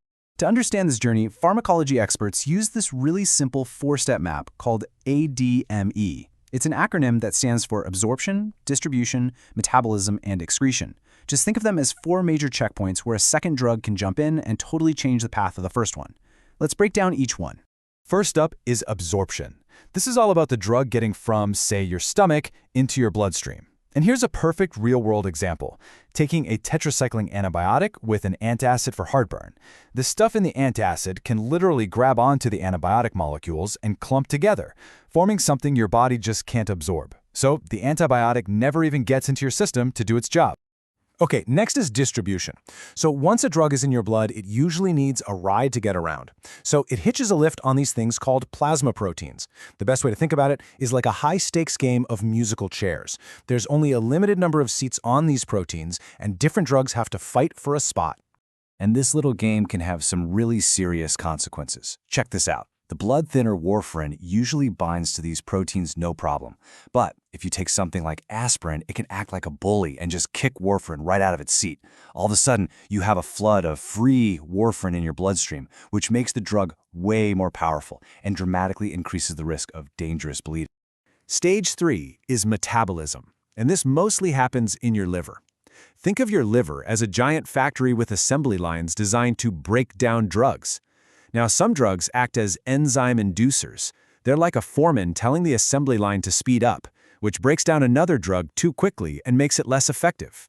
On the flip side, you have enzyme inhibitors, which are like someone jamming the brakes on the assembly line.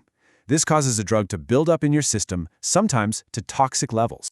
And the last checkpoint on this journey is excretion. This is all about getting the drug out of your body, and that's mainly the job of your kidneys. And you guessed it, just like all the other stages, this filtering process can be messed with. Some drugs can block another drug from being removed, keeping it in the body longer, while other drugs can actually speed up the process and flush it out too fast. Okay, so that covers the drug's journey. Let's move on to the final category of interactions inside the body. If pharmacokinetics was about the journey, pharmacodynamics is all about what happens when the drug finally arrives at its destination, the place in your body where it actually does its job. This is where two drugs show up to work at the exact same place, like on the same cell receptor. And when they do, their effects can combine in a few different ways. They can be additive, which is like 1 + 1 = 2. They can be synergistic, which is where 1 + 1 suddenly equals 5, a much bigger effect. Or they can be antagonistic, where one drug just straight up cancels out the other one. And these interactions at the target site are a real double-edged sword. On the harmful side, if you combine certain types of antibiotics and antifungals, you can seriously amplify their toxic effect on the kidneys. But on the beneficial side, we see one of the cleverest tricks in modern medicine, combining levodopa and carbidopa for Parkinson's disease. The carbidopa basically acts like a bodyguard for the levodopa, protecting it on its journey so more of it can reach the brain. It makes the treatment incredibly more effective. So we've seen how drugs can interact outside the body and all along their journey through it. So let's just zoom out for a second and look at the big picture. Because probably the most important thing to take away from all this is that the term drug interaction does not automatically mean bad news. Let's just put this all into perspective. You see, blocking a drug's exit from the body can be really dangerous. For example, aspirin can block the excretion of the cancer drug methotrexate, causing it to build up to toxic levels. But that exact same mechanism can be a huge benefit. A drug called probenecid is often given with penicillin, specifically to block its excretion. Back when penicillin was rare and expensive, this interaction was an absolute game changer because it made a single dose last so much longer. It's the same principle, just used in two completely different ways. So here's the bottom line, the crucial point. Drug interactions aren't just something to be afraid of. They are a fundamental core part of pharmacology. They create risks that we have to avoid, for sure, but they also create amazing opportunities for doctors to design smarter, safer, and more effective treatments. So that brings us to our final and maybe the most practical question of all.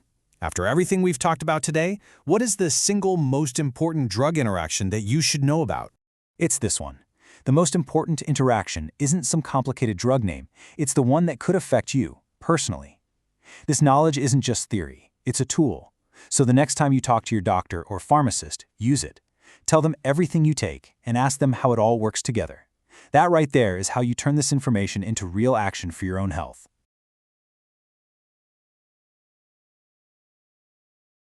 Have you ever popped a pill and just wondered what happens next? Like, where does it go? Well, today we're going on a behind-the-scenes tour of the most incredible factory you can imagine, your own body. We're going to follow the wild journey of how this metabolism factory inside you deals with the medicines you take. I mean, it seems pretty straightforward, doesn't it? You swallow a painkiller and poof, the pain is gone. But what really happens to that little pill? That's the mystery we're unraveling today. We're going to trace its path from start to finish. All right, so let's get into it. This whole cleanup operation inside our factory has a fancy scientific name, biotransformation. But don't let the big word scare you. Just think of it as your body's super smart cleanup crew. Its whole job is to take foreign stuff, like drugs, and change them up chemically so they can be kicked out safely. So what's the #1 mission of this factory? It's pretty cool, actually. It takes stuff that's fat-soluble, and that just means it loves to dissolve in fat and can get stuck in your body, and it chemically flips it, turning it into something water-soluble. Now, why does it do that? Well, because the main exit door of your body, the kidneys, is basically a water park. So to get a drug out, you have to make it water-friendly. It's like giving it a little life raft so it can float right on out. Okay, now this might look a little complicated, but stick with me. This is basically the floor plan for our factory. Most drugs go down a 2-step assembly line. First up is phase 1. Think of this as the unboxing station, where the drug gets its first chemical makeover. After that, it moves on to phase 2, and that's what we're really going to dig into today. Phase 2 is the packaging and shipping department. Now sure, some drugs can skip phase 1 and some don't get changed at all, but for our tour, we're focusing on that super important final step, phase 2. All right, let's zoom in on phase 2. This is hands down the factory's packaging and shipping department. Once a drug has been, unboxed and tweaked in phase 1, it gets sent here to be properly packaged and slapped with a shipping label so it can be exported right out of the body. The techie term for this whole packaging deal is conjugation, and it's a really simple concept when you break it down. Your body literally grabs a small molecule and sticks it right onto the drug. It's exactly like slapping a giant neon shipping label on a box that screams, "To the kidneys, exit here!" And once that's done, this new package is ready to go. Oh, and bonus, this process almost always switches the drug off too. Now what's really cool is that the factory doesn't just have one kind of shipping label. Oh no, it's got a whole toolkit of them. If you look here, you can see the 6 main packaging methods it uses. For example, it uses a process called glucuronization for everyday drugs like aspirin and morphine. But for something like paracetamol, it pulls out a different tool called sulfation. Each one is like a specialized wrapper for a different type of package. Okay, I know what you're thinking. Glucuronidation? Sulfation? Those names are a total mouthful, right? But don't worry, I've got a trick for you. Just remember this sentence. Generally, all substances must get gone. See? That gives you glucuronidation, acetylation, sulfation, methylation, glutathione, and glycine. It's a pretty neat little hack to remember the factory's entire packaging tool. So you might be wondering, who's actually doing all this work? Who are the little guys attaching the labels and keeping the assembly lines moving? Well, let's meet the factory's tireless workers, the metabolic enzymes. Okay, so our enzyme workers are split into 2 main teams. First, you've got the microsomal enzymes. Think of them as the specialists. They mostly hang out in the liver, and their job is to handle that initial unboxing in phase 1, plus one specific packaging job in phase 2. Then you have the non-microsomal team. These guys are the generalists. You can find them all over the body, in the cytoplasm and blood plasma, and they take care of all the other 5 packaging jobs from our toolkit. Now, this is where things get really, really interesting and personal. Because here's the thing, not everyone's metabolism factory is built the same. They don't all run at the same speed. So let's dive into the things that can totally change how your body handles drugs. So, what can mess with your factory's performance? Well, it boils down to 4 main things. Your age, what you eat, whether you have any diseases, especially something affecting the liver, and the big one, maybe the most important of all, your personal genetic code. Let's take age, for example. A tiny newborn's metabolism factory, it's not fully up and running yet. The enzyme workers are still in training, basically. So if you give them a specific antibiotic, chloramphenicol, their system just can't package it up to get rid of it. The drug starts to build up to toxic levels, and this can lead to a really dangerous condition with a heartbreaking name, gray baby syndrome. And then there's genetics, which is a massive factor. Let's look at a drug called isoniazid. It's used to treat tuberculosis, and it gets processed by that acetylation tool we talked about. Here's the catch. Depending on your genes, you're either a slow acetylator or a fast acetylator. If you're a fast one, you clear the drug so quickly, you might actually need a bigger dose to get the same effect. But if you're a slow one, the drug sticks around for a lot longer, which puts you at a much higher risk for nasty side effects. And sometimes these genetic quirks aren't just a small difference. They can be life-threatening. Take succinylcholine. It's a muscle relaxant they use in surgery, and it's supposed to wear off in like 5 minutes. But for a small number of people, a single glitch in their genes means their body just can't break it down properly. This leads to something truly terrifying called succinylcholine apnea, where their breathing muscles stay paralyzed for way too long. It is a full-blown medical emergency. Let me give you one more powerful example of this. There's an enzyme called G6PD. You can think of it as a bodyguard for your red blood cells. The problem is, millions of people around the world have a genetic deficiency where this bodyguard is, well, not very good at its job. For those people, taking a super common drug, something like aspirin, can actually trigger a massive destruction of their red blood cells. So a medicine that's supposed to help ends up causing serious harm, all because of a tiny detail in their genetic code. So after all that, why did we even take this tour of the metabolism factory? What's the big takeaway? It's this. Understanding how this whole system works, and even more importantly, how your personal factory might be different from someone else's, is absolutely crucial for the future of medicine. You see, all these differences we've talked about, from age to our genes, are exactly why a one-size-fits-all approach to medicine just doesn't work. It can be ineffective at best and downright dangerous at worst. And that's where this amazing field called pharmacogenetics comes into play. It's literally the science of using your unique genetic info to predict how you'll respond to a drug. It's all about tailoring medicine to be a perfect fit, just for you. All right, the factory tour is officially over. But before you go, it's time for a quick pop quiz to see what you remembered from your time on the factory floor. Okay, first question. What is the main #1 goal of those phase 2 reactions? You know, the whole packaging and shipping department. Why does the body even bother? That's it. It is all about sticking on that molecular shipping label to make the drug water-soluble. That way, it can be easily flushed right out of the body by the kidneys. All right, question number 2. True or false? Everyone's metabolism factory runs at the exact same speed. That is a huge false. As we just saw, so many things, your age, your diet, and especially your genes, can totally change how you process medicines. And that is precisely why the future of medicine has to be personal. And that leads us to one final big thought to leave you with. As we learn more and more about pharmacogenetics, we are speeding towards a future where your doctor might run a genetic test before they even reach for their prescription pad. We're talking about a future of truly personalized medicine. And the real question isn't if this is going to happen, but how soon.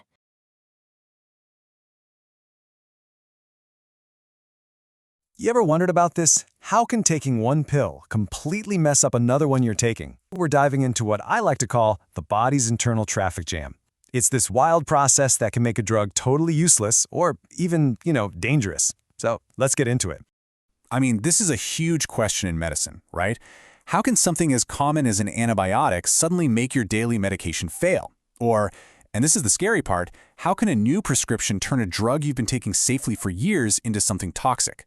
The answer, it turns out, is all about a really cool system our bodies have for processing, well, everything. Okay, so here's our game plan. First, we're going to take a tour of what we'll call the body's drug factory. Then we'll see what happens when that factory floor either goes into overdrive or grinds to a complete halt.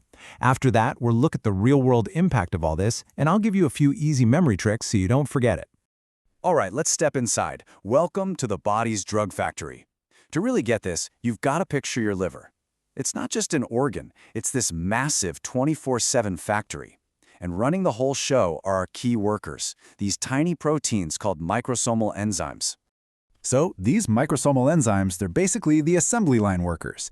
A huge number of them belong to this superstar family called cytochrome P450, and their job is simple. After a drug is done what it's supposed to do, these little guys come in, break it down, and get it ready to be shipped out of your body. They're like the cleanup crew, making sure stuff doesn't just hang around forever. Okay, but what happens when let's call it a factory manager, which is actually another drug, comes along and starts yelling, "Work faster, speed it up"? Well, that's a process called enzyme induction. Induction is pretty much what it sounds like. One drug, an inducer, tells the factory to hire more enzyme workers, or just tells the ones you've already got to work way, way faster. And the result? The whole assembly line, your whole drug metabolism, just kicks into high gear. It speeds up big time. So, who are these managers that speed everything up? Well, here are some of the usual suspects. We call them enzyme inducers. You've got things like the antibiotic rifampicin or the anti-seizure drug phenytoin.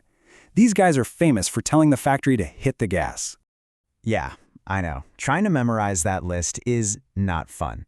So I've got a little trick for you. Just remember this sentence. Randy's car goes past bars. Simple, right?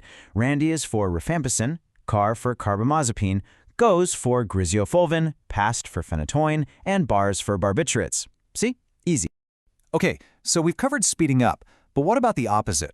What happens when somebody just throws a wrench right into the machinery? That's when we get what's called enzyme inhibition. It's like a machine on the assembly line just breaks down, and the whole operation just stops. So let's put these two side by side, okay? Induction means speed up, more enzymes, faster metabolism, and a weaker drug effect because it's gone too fast. Inhibition means slow down, blocked enzymes, slower metabolism, and a much stronger drug effect, maybe even toxic, because the drug just piles up. And here are the troublemakers, the drugs that are known to cause these traffic jams. You might notice a couple of really common antibiotics on here, like ciprofloxacin and erythromycin. Taking one of these can basically shut down the assembly line for other drugs that are trying to get processed. And yep, you guessed it, we've got a memory hack for this one too. It's super simple. Just think inhibit with CCC. That's C for chloramphenicol, C for ciprofloxacin, and E for erythromycin. Okay, so this is all interesting theory, but why does it really matter? What actually happens to people when this assembly line speeds up or slows down? Well, this is where it gets very real, and frankly, pretty serious. Let's take a classic example of induction failure. So, someone's taken that antibiotic, rifampicin, right? We know that one speeds up the factory. Now, if they're also taking an oral contraceptive, their body starts breaking down that contraceptive way too fast. It's basically gone before it ever has a chance to work. The result? Therapeutic failure. In this case, maybe an unplanned pregnancy. But wait, speeding up the factory doesn't always just make a drug weaker. Sometimes it can actually make it more dangerous. Take chronic alcohol use. Alcohol is a really powerful enzyme inducer. Now, if someone who drinks heavily takes paracetamol, Tylenol, their supercharged enzymes go into overdrive and create way too much of a toxic byproduct. And that can lead to severe liver damage, even from what should be a perfectly safe dose. Now for the flip side, an inhibition horror story. Imagine a patient on a perfectly stable dose of warfarin, a common blood thinner. Everything's fine. Then they get sick and are prescribed erythromycin, an inhibitor. Boom. The factory gets jammed. The enzymes that are supposed to be clearing out the warfarin are now blocked, so the warfarin just piles up. The levels in their blood get higher and higher and higher, and the result is terrifying. Their blood becomes way too thin, and they're at a huge risk for a major, life-threatening bleed. But here's a cool twist. It's not always a bad thing. We can actually use these effects to our advantage. For example, doctors can give an inducer, phenobarbital, to newborns with jaundice. It speeds up their little factories to help them clear out a substance called bilirubin. And in HIV therapy, they'll actually use an inhibitor on purpose as a booster to slow down the breakdown of the main antiviral drugs, which makes them way more effective. Okay, that was a lot, I know. So let's zoom out and just focus on the most important takeaways, the stuff you absolutely need to remember. Look, if you remember only one thing from all of this, make it this. Your body's drug factory does not have a constant speed. It can be sped up or slowed down by other drugs you're taking. And that simple fact can be the difference between your medicine working, failing completely, or even becoming toxic. And that leads us to probably the most important piece of advice I can give you. This is exactly why you have to tell your doctor and your pharmacist about everything you take. I mean everything. Prescriptions, over-the-counter stuff, vitamins, herbal supplements, because any one of them could be a secret manager or machine jammer messing with your internal factory. All right, you ready? Time for a quick pop quiz. Remember carbamazepine, the anti-seizure drug from our inducer list? Okay, so if a patient on it finds it is just not working as well as it used to, what do you think is happening inside that drug factory? The answer is something really cool called auto-induction. Auto meaning self. Carbamazepine actually teaches the factory to get better at breaking itself down, so the body becomes so efficient at clearing it out that the original dose just isn't enough anymore. Wild, right? Okay, one last question, and this one is super important. A patient is taking warfarin, that's the blood thinner, Then they get a prescription for ciprofloxacin. That's one of our inhibitors. So is there risk now A, more clotting, or B, more bleeding? The answer is B, more bleeding. The ciprofloxacin jams the factory, that blood thinner builds up, and that's a really dangerous situation. This whole idea of one thing changing the speed of another isn't just about medicine. So I'll leave you with this to think about. Where else do you see these kinds of traffic jams or speed-ups in your daily life?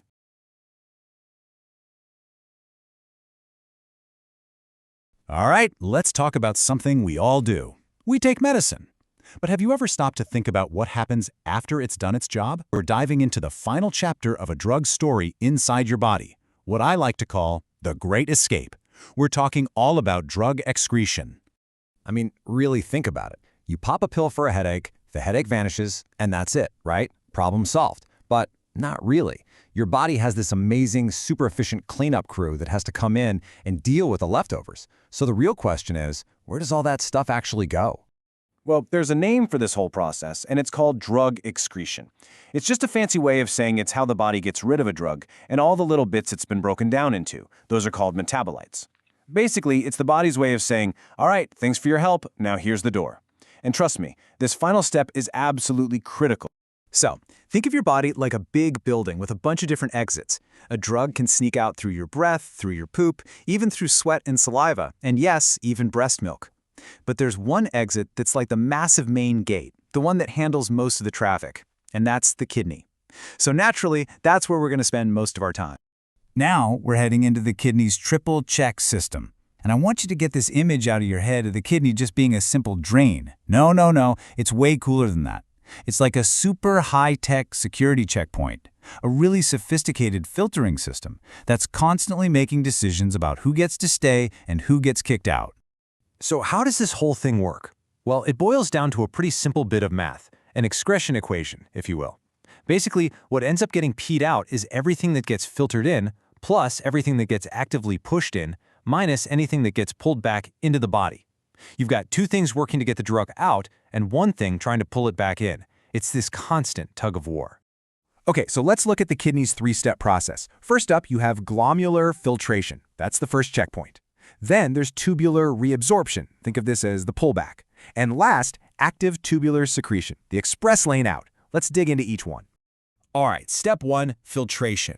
The best way to picture this is like a spaghetti strainer. Only the water and tiny bits can get through, right? The big pasta stays behind. It's the exact same idea here. Only small drug molecules that aren't clinging on to big proteins in the blood can squeeze through this initial filter. If you're too big or you're holding on to something big, you're not getting in. Simple as that. Now for step 2, reabsorption. And this is where it gets tricky. Just because the drug made it past that first checkpoint doesn't mean it's home free. Some drugs are kind of slippery. If they don't have an electrical charge, the technical term is unionized, they can literally just slide right back out of the urine and into the bloodstream. This is the body's wait-come-back mechanism, and it's actively trying to reduce excretion. And that brings us to step 3, secretion. Now, this isn't passive at all. This is the body getting forceful. It's an active, energy-burning system that literally grabs certain drugs out of the blood and throws them into the urine. The best analogy? It's like a bouncer at a club physically picking someone up and tossing them out. This is a really powerful process for getting rid of things like acidic drugs. Penicillin is a great example, and basic drugs like morphine. Okay, so now we get to the really cool part, the urine pH switch. We've got this whole 3-step system, right? But what if I told you we can hack it? We can actually manipulate the system to control how fast a drug leaves the body, and we do it by changing the pH of the urine. This right here, this is the whole secret. Remember how those slippery, uncharged drugs could sneak back into the body? Well, what if we could make them not slippery? By changing the urine's pH, we can force a drug to get an electrical charge, and once it's charged, it's trapped. It can't go back. It has to be flushed out. So check this out. Somebody overdoses on aspirin, which is an acidic drug. What do? We make their urine alkaline, the opposite. This traps the aspirin so it can be excreted. For an overdose on a basic drug like amphetamine, you do the reverse, make the urine acidic.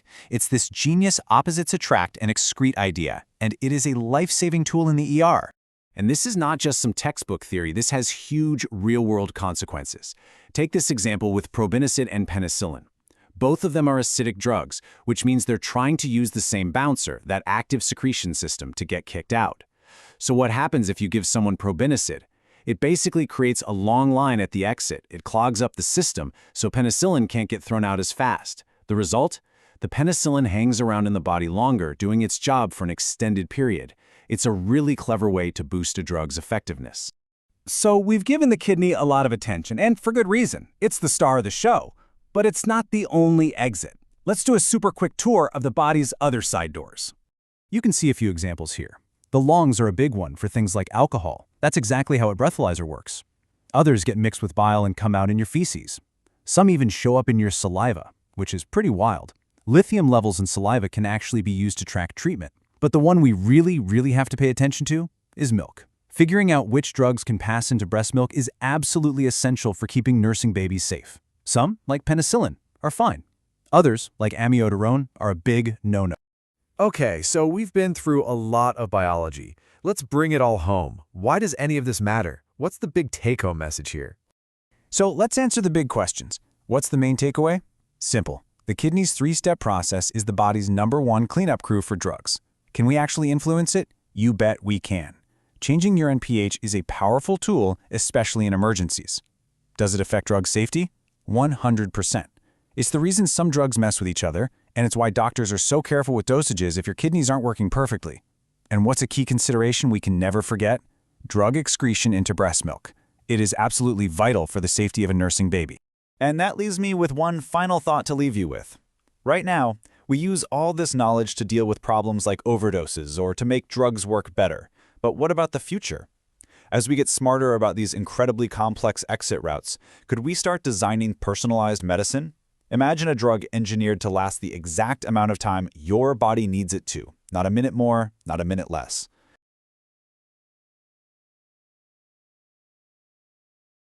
Have you ever stopped to think about what actually happens to a medication after you swallow it? You know, how does your body know when its job is done and it's time to, well, get rid of it? It turns out our bodies have this incredibly precise internal clock for exactly that.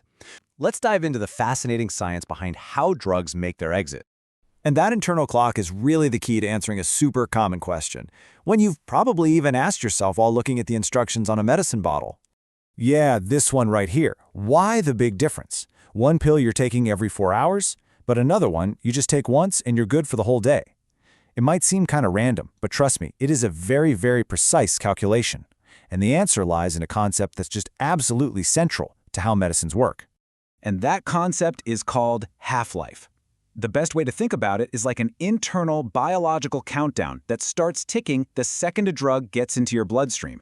So what exactly is plasma half-life? Well, to put it simply, it's the time it takes for your body to get rid of exactly 50% of a drug.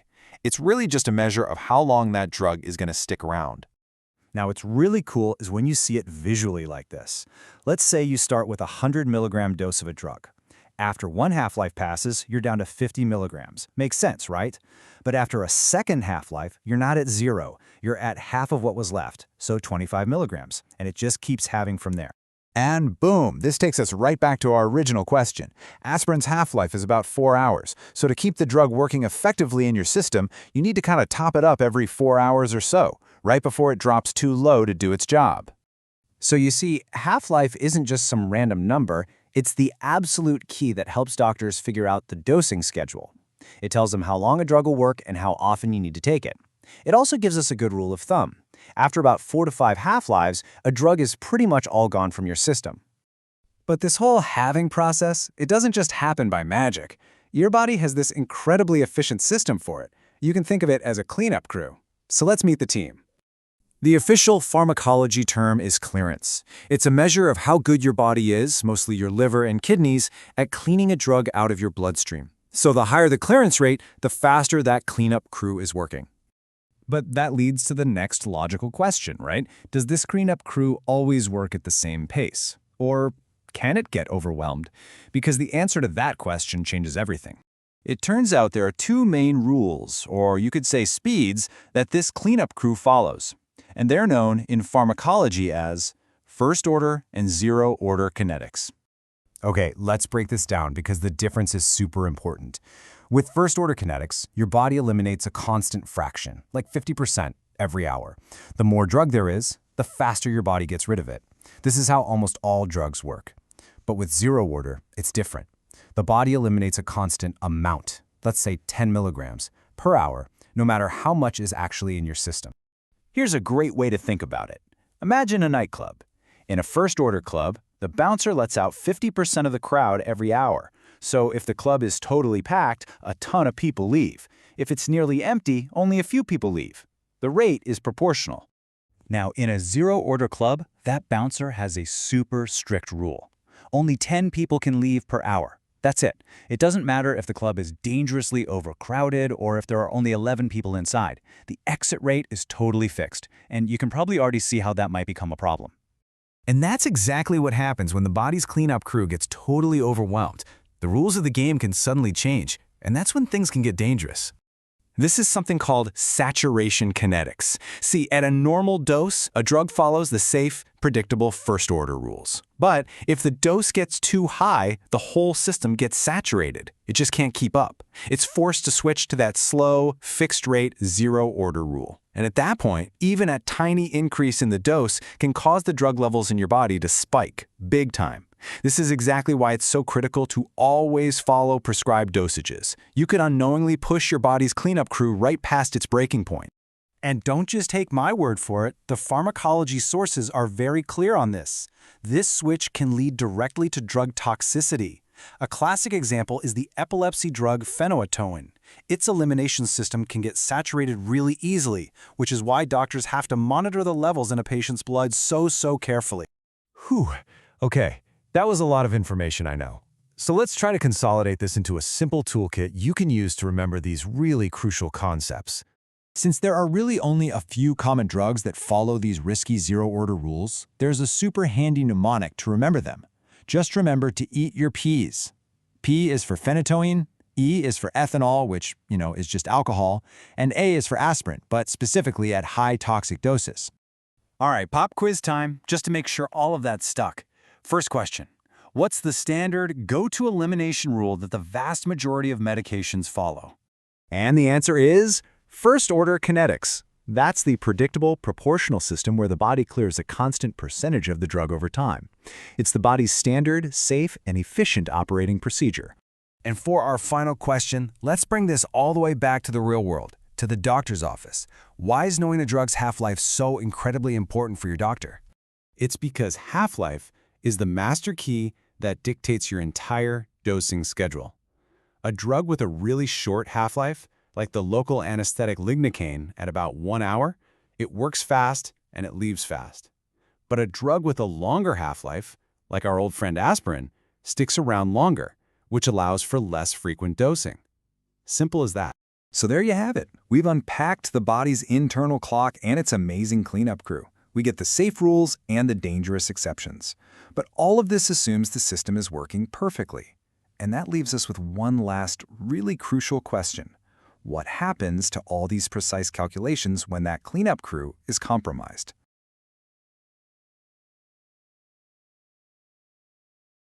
Have you ever really looked at the instructions on a medicine bottle? Take every 4 to 6 hours. It seems so specific, right? Well, there's some really cool science behind that timing. It's all about a delicate balancing act happening inside your body. We're going to dive in and uncover the secret to how your medicine hits that perfect, just right level to make you feel better. It really all boils down to this one simple question. Why the repeat doses? Why can't we just take one big pill in the morning and be done with it for the whole day? The answer is pretty fascinating, and it reveals this constant tug-of-war between the medicine you take and your body's own natural processes. So here's our roadmap. We're going to start with what I call the just right problem. Then we'll use a really simple analogy, the leaky bucket, to understand how your body works. From there, we'll see how we reach something called the steady state. And finally, we'll break down 2 key terms, the loading dose and the maintenance dose. Let's get into it. Okay, first things first, we have to understand the goal. For any medicine to actually work, its concentration in your blood needs to hit a very specific sweet spot. If it's too low, well, it won't do anything. But if it gets too high, it can actually become toxic. So the real goal is to get that therapeutic effect with as few side effects as possible. That's our target. Now, to really get this, let's use an analogy. I want you to imagine your body is a bucket. But this bucket has a small hole in the bottom. The medicine you take, that's the water you're pouring in. But here's the catch. As soon as you pour it in, your body, we're talking mainly your liver and kidneys, starts getting rid of it. That's the leak. Your body is always, constantly draining that medicine out. So you might be asking, how fast is that leak? Well, in pharmacology, we measure this with something called a half-life. It sounds complicated, but it's not. It's simply the time it takes for your body to get rid of half of the drug. A drug with a short half-life, that's like a bucket with a big leak. A drug with a long half-life has a much, much smaller leak. And this chart illustrates it perfectly. Take a look at graph A. You take one dose, right? The concentration shoots up, it peaks, and then the leak begins. See that point marked half-life? You can see the concentration has dropped by exactly 50%. And after another half-life, it would drop by half again, and then half again, until eventually it's all gone. Okay, so if our bucket is always leaking, how in the world do we keep it at that just right level? Well, think about it. You have to pour water in at the same rate that it's leaking out. And that is why you take repeated doses. You're trying to match the input with the output. So let's picture it. You take your first dose. The level in the bucket rises, and then it starts to fall. But before it falls too far, you take another dose, and then another. What do you think happens to the water level in that bucket over time? And here we go. Graph B shows us exactly what happens. With each dose, the drug level climbs. Then it dips a little as your body does its thing, but then it climbs even higher with the next dose. And eventually, it hits this plateau. It gets to a point where the amount of drug you're taking in equals the amount your body is pushing out. This beautiful point of balance is what we call the steady state. Now here's the crucial takeaway, the magic number. As a general rule of thumb in pharmacology, it takes about 4 to 5 half-lives of a drug to reach this steady state. So, if a drug's half-life is, say, 12 hours, it's going to take about 2 to 3 days of taking it regularly to get to that stable, effective level. But this brings up a whole new problem, doesn't it?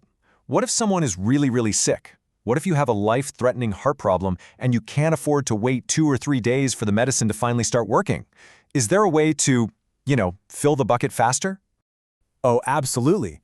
The solution is called a loading dose. So instead of adding those small cups of water over and over again, you just take one giant pitcher and fill the bucket right up to that just right line in one single pour. It's a large initial dose that's designed to completely bypass that slow buildup and get the drug to a working level almost immediately.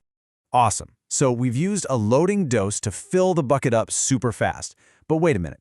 Remember, the bucket is still leaking. If we just stop there, the level is just going to drop all over again. So how do we keep it at that perfect level we just worked so hard to reach? And that's where the maintenance dose comes into play. Think of it like this. The loading dose was the big, one-time fill-up. The maintenance doses are the smaller, regular top-ups you take to perfectly match your body's leak, keeping that drug level right in the steady-state sweet spot. And this is not just theory. This is a powerful, real-world example. Lidocaine is a drug used for life-threatening heart rhythm problems. It has a half-life of over an hour. Waiting 4 to 6 hours for it to reach steady state? That's just not an option. So what do doctors do? They give a big loading dose to get the heart stabilized right away, and then they immediately follow it up with a continuous infusion, that's the maintenance dose, to keep it stable. Okay, we have covered a lot of ground. So let's take a second to lock in these concepts, and then we're going to tackle a question that I bet is on your mind right now. Need a simple trick to remember the difference? I got you. Just think of it this way. A large loading dose is used to launch the therapeutic effect, and a maintenance dose, well, it maintains that effect over time. Simple, logical, and really easy to remember. Now, this is a fantastic question. I mean, if you can get to the good part faster, why would we ever go through that slow buildup of 4 to 5 half-lives for every single medication? And the answer brings us right back to our original just right problem, the risk of toxicity. Remember, that target level is a window, not just a line. A big loading dose could easily overshoot that window, pushing the drug concentration into a toxic range and causing some really nasty side effects. It's a powerful tool for sure, but it's reserved for those urgent situations where the benefit of getting the drug working right now outweighs that risk. So, as we wrap this all up, what's the one thing to remember? The next time you look at the instructions on a medicine bottle, I want you to remember that leaky bucket. It's not just some random schedule, it's a precisely calculated strategy of input versus output, all designed to keep the level of medicine in your body perfectly and safely in that zone where it can help you the most.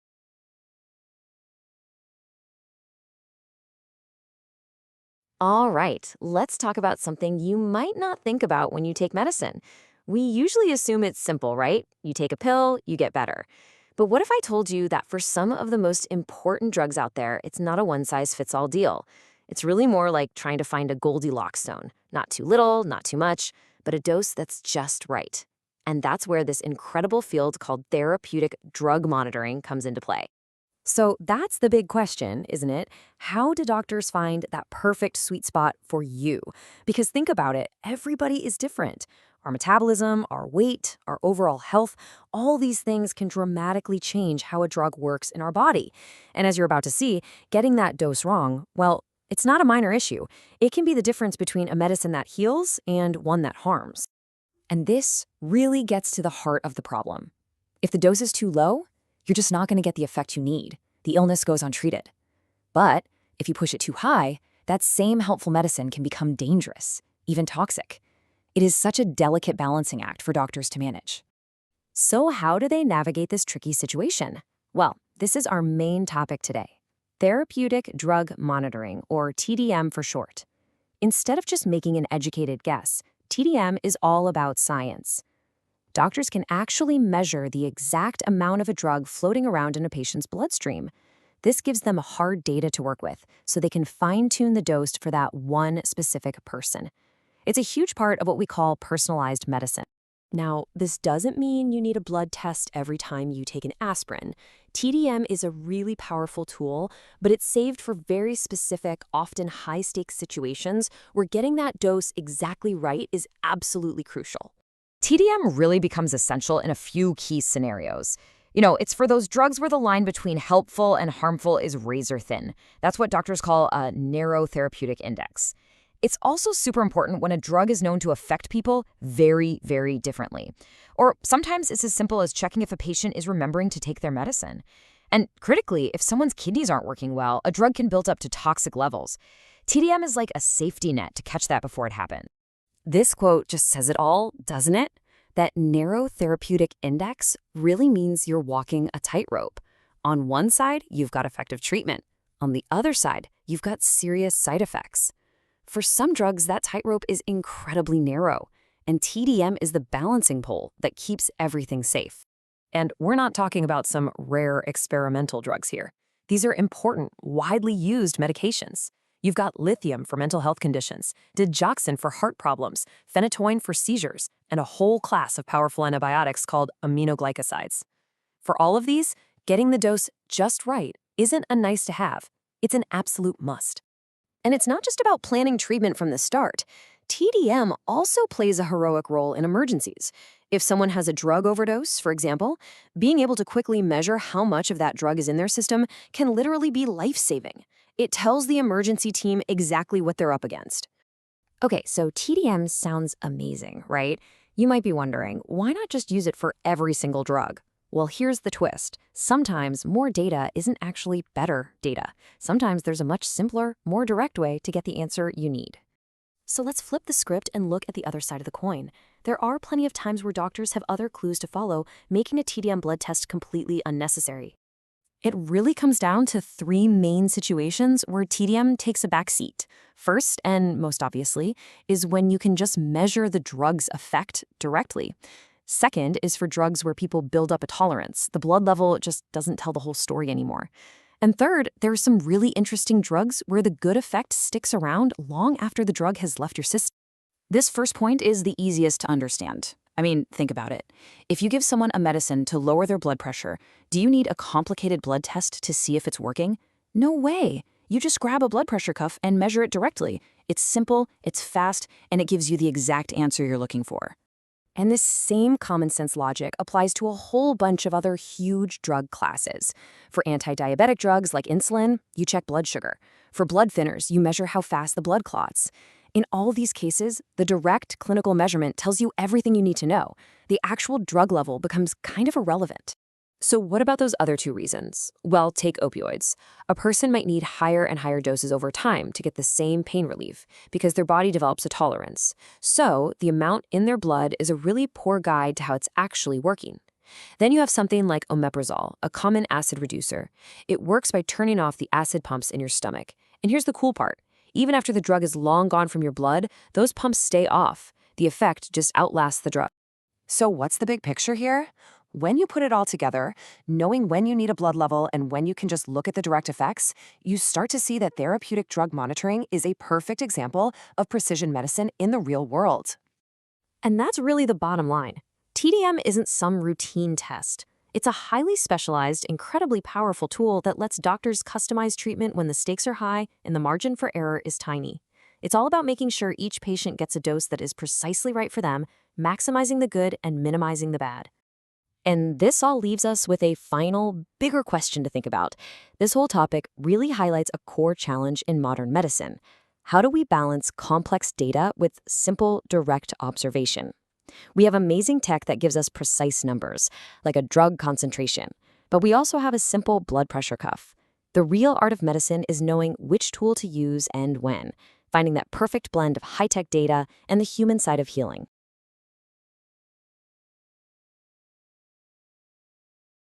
We are diving deep into the secrets hiding inside your medicine cabinet.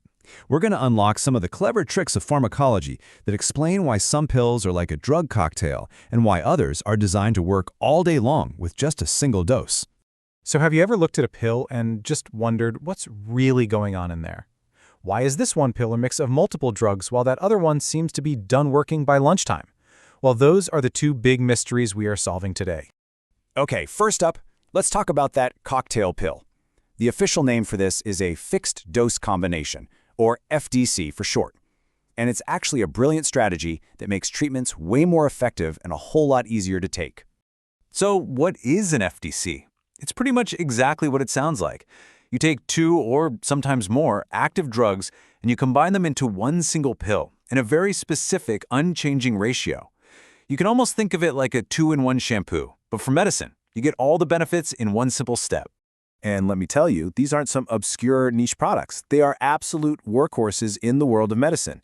You see FDCs used to treat Parkinson's with levodopa plus carbidopa, and for tuberculosis, there's a crucial 4-drug combo. And here's a great little trick to remember it. The first letters of the drugs, rifampicin, isoniazid, pyrazinamide, and ethambutol, spell out RIPE. See? These combos are everywhere, from treating anemia during pregnancy to powerful antibiotics like amoxicillin and clavulanic acid, and even in oral contraceptives. So, FDCs sound amazing, right? But as powerful as they are, they're not a perfect one-size-fits-all solution. Like pretty much any tool in medicine, they come with their own set of pros and cons that doctors have to think about very carefully. Now check this out. This really lays out the trade-offs. On the plus side, the huge win, FDCs are amazing for patient compliance. I mean, it's just way easier to remember one pill than it is to remember 4. They can also boost effectiveness and sometimes even lower the cost. But here's the catch. The dose is inflexible. You can't just increase one of the drugs without increasing all the others. And maybe the biggest challenge? If a patient has a bad reaction, it can be really tough to figure out which of the drugs in that combo is the culprit. Okay, let's switch gears and tackle our second big question. So, let's say we've got a fantastic drug. It works wonders, but the body gets rid of it in just a couple of hours. How on earth do scientists make its effects last longer? This is a huge deal in pharmacology, and the solutions are seriously clever. And you know, why does this matter so much? Well, for starters, it means you have to take fewer pills every day. That right there makes it so much easier for people to stick with their treatment, which is what doctors call improving compliance. And, this is really crucial, it minimizes the wild swings, the peaks and valleys of the drug's concentration in your blood. That gives you a much more stable, consistent effect. So how do they actually do it? Well, pharmacologists have 4 main strategies, or you could even call them hacks, to make a drug stick around longer in the body. They can slow down how fast it gets absorbed, they can make it latch onto proteins in the blood, they can block the things that break it down, or they can slow down how quickly the body gets rid of it. Let's break down each one of these. Okay, the first and probably most common method is to just slow down how fast the drug gets into your bloodstream. It makes sense, right? If you can create a slow, steady trickle of the drug getting into your system instead of one big gush, its effect is naturally going to last a lot longer. Now, the strategy here really depends on how you're taking the drug. For oral drugs, pills, they can use these special sustained release coatings. Just imagine a pill with tiny layers that all dissolve at different speeds, releasing the drug bit by bit over many hours. A perfect example is diclofenac, where the sustained release version can last 24 hours instead of the usual 12. But for injected drugs, well, that's where the tricks get even more interesting. And this is where the creativity really starts to shine. First, you can add something called a vasoconstrictor. That's a drug that temporarily makes blood vessels narrower, like adrenaline. This basically traps the local anesthetic right where you injected it.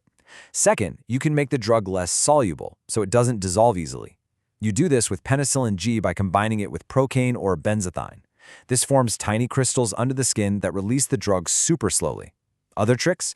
You can attach the drug to a big protein like they do with protamine zinc insulin, or even inject it in an oily solution, which creates a slow-release reservoir for depoprogestin. I mean, just look at the power of making a drug less soluble. Take penicillin. Standard penicillin G lasts for maybe 4 to 6 hours, but combine it with procaine and boom, it lasts up to a full day. Then you combine it with benzathine, and you get an incredible 3 to 4 weeks of action from a single shot. That is a total game changer. Okay, method number 2. This is a cool one. Think of the proteins floating around in your blood plasma as little buses driving through your body. Some drugs can hitch a ride on these protein buses.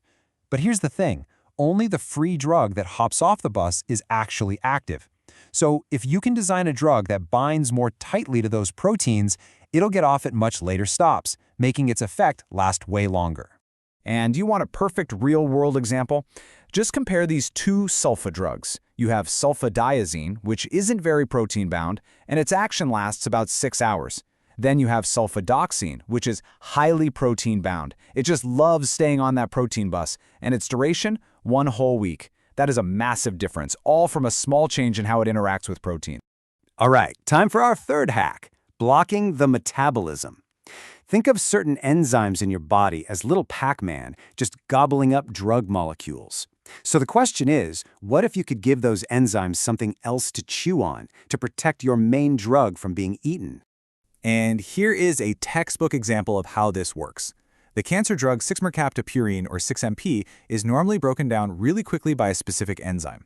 But if you give it alongside allopurinol, a drug that specifically blocks that exact enzyme, you basically protect the 6-MP from being destroyed. And that keeps it active in the body for much, much longer. It's a partner system. And finally, our fourth method is simple. You just block the exit door. Your kidneys are amazing at filtering drugs out of the blood and into your urine to get rid of them. But some drugs, like probenecid, can actually interfere with that process. So when you give it with a drug like penicillin, probenecid basically tells the kidneys, hey, hold on a second, don't kick this one out just yet. This keeps penicillin levels higher in the body for longer. All right, that was a ton of information about some seriously clever pharmacology. So how about we do a quick little pop quiz with a couple of questions, just to see what stuck with you. You ready? First question. Okay, think back to those injected drugs that need to stay right where you put them. What's that clever little extra ingredient they add to pinch the local blood vessels and keep the drug from being washed away? If you said adding a vasoconstrictor, like adrenaline, you are absolutely correct. By cutting down the local blood flow, it keeps that anesthetic right where it needs to be for a lot longer. Nicely done. And for our second question, let's go all the way back to the beginning of our chat. We talked about that powerful 4-in-1 pill for treating tuberculosis. Do you remember that easy little mnemonic we used for that drug combination? The answer is RIPE. That stands for rifampicin, isoniazid, pyrazinamide, and ethambutol. It's a perfect example of a life-saving fixed-dose combination. So we've seen that what looks like a simple pill can actually be this incredibly complex, carefully engineered system. The next time you see a medication, maybe you'll look at it a little differently. Is it a combination designed for teamwork, or is it a design for duration? It's a fascinating question.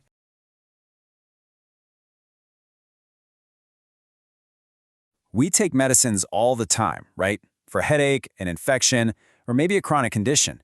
But have you ever really stopped to think about what's happening, on a deep level after you swallow that pill? It's a really fascinating question when you think about it. How does this one tiny chemical compound manage to stop pain, or fight off bacteria, or even regulate your heart? I mean, how does it know where to go and what to do? Well, that is exactly what we are going to break down today. The science behind all this has a big name, pharmacodynamics. Now, it sounds complicated, I know, but the name actually gives us a huge clue. It comes from the Greek words for drug and power. But look, the easiest way to remember it, and this is the key for our entire explainer, is just this simple phrase. Pharmacodynamics is what the drug does to the body. That's it. Now, you might be thinking, there are thousands of different drug actions for the thousands of drugs out there. And you're not wrong. But it turns out almost all of them can be boiled down to just 5 basic principles. So we're going to walk through each one: stimulation, depression, irritation, cytotoxic action, and replacement. Think of this as our roadmap for understanding the real power of these drugs. So let's start with the 2 most intuitive actions because they're basically opposites. You can think of them as the body's volume controls. Some drugs turn things up and others turn things way down. But how? It's all about communication, right down at the cellular level. What's so cool about this slide is how it just simplifies the whole idea. Stimulation, it increases activity. It's like hitting the gas pedal in a car. Depression, it does the opposite, decreases activity. It's like hitting the brakes. Most of this happens when a drug acts like a key that fits into a very specific lock on a cell, and that lock is called a receptor. The drug can either turn the lock to start something, or it can block the lock so the body's own keys can't get in. For a classic example of stimulation, just think about adrenaline. You know, in a fight or flight moment, your body floods with it. It acts like a powerful key, binding to receptors on your heart and turning them on. And what's the result? Your heart rate shoots up, and it beats a lot more forcefully.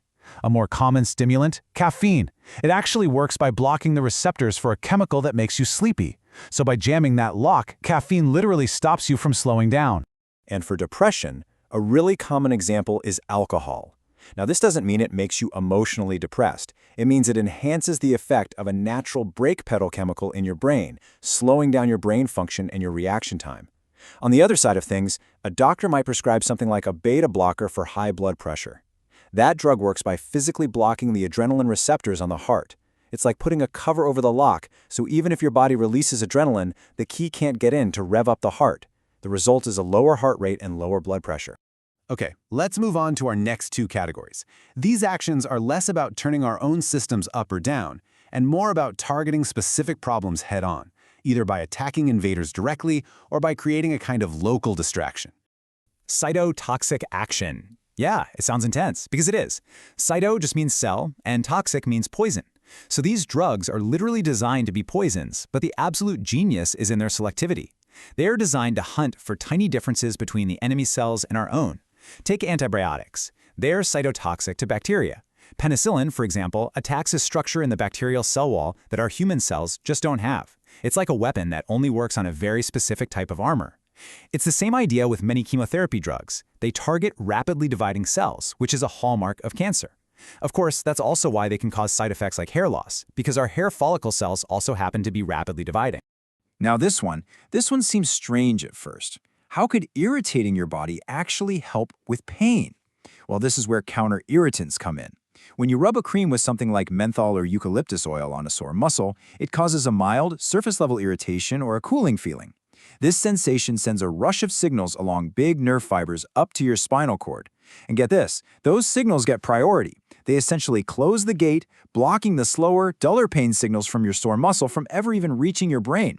You're basically just distracting your nervous system with a harmless feeling to mask a more annoying one.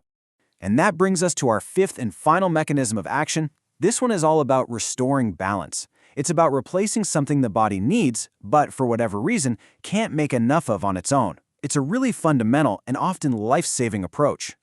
This whole idea is called replacement therapy, and this slide just lays it out perfectly. If the body is short on some natural substance, we can often replace it with a drug.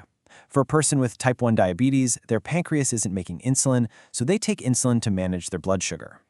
For someone with hypothyroidism, their thyroid is underactive, so they take synthetic thyroxine to get their metabolism back to normal. The goal here is just to mimic the body's natural function as closely as we can, providing that one missing piece to complete the puzzle. So, there you have it. Those are our 5 fundamental actions. I know it's a lot to take in, but to help you remember them, here's a simple little memory trick. Some drugs interact, causing reactions. That stands for stimulation, depression, irritation, cytotoxic, and replacement. Pretty cool, huh? All right, we have covered a ton of ground, from the very basic principles to some more advanced stuff.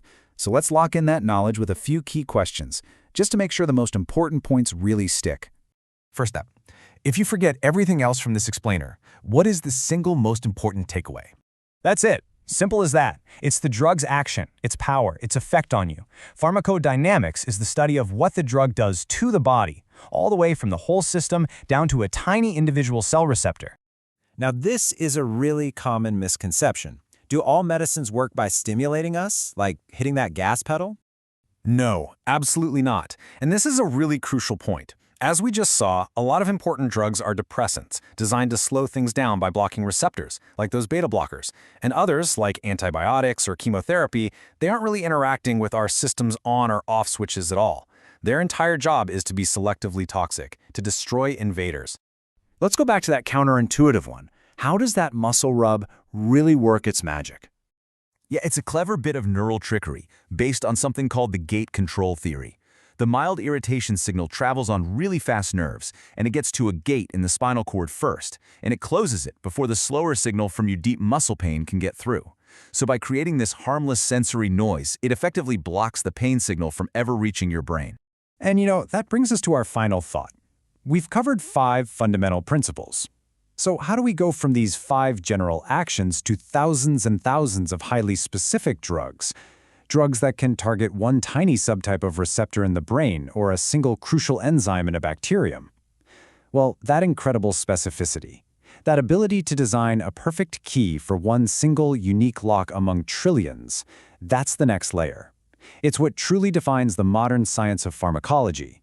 And it's a great reminder that even in the simplest pill, there's a whole world of targeted power at play.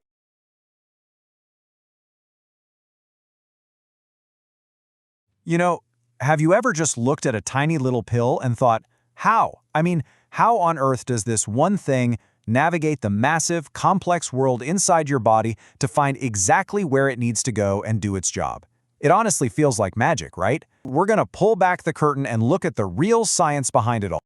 Okay, so here's the plan for our explainer. We'll kick things off with the big picture, then look at the 2 main ways drugs get to work. After that, we'll dive into the really cool stuff. Drugs that use basic physics, some that pull off chemical takedowns, and others that actually hijack our own body's systems. And definitely stick around, because we'll wrap up with a quick quiz to make sure it all sinks in. That really is the central mystery, isn't it? Is it like some kind of tiny guided missile, or does it have a secret code? The real answer is actually way more elegant, and it all comes down to the drug's specific mission once it's inside you. Right, so every single drug out there has something we call a mechanism of action.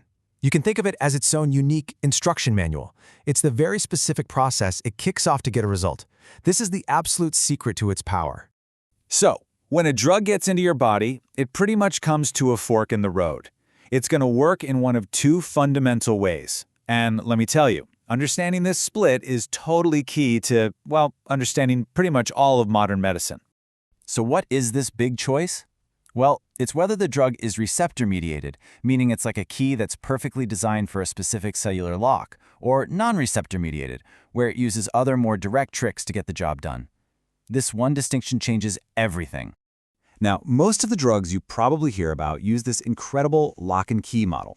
They are shaped so precisely that they fit into one specific receptor on a cell, just like your house key fits your front door, and that's how they send a message.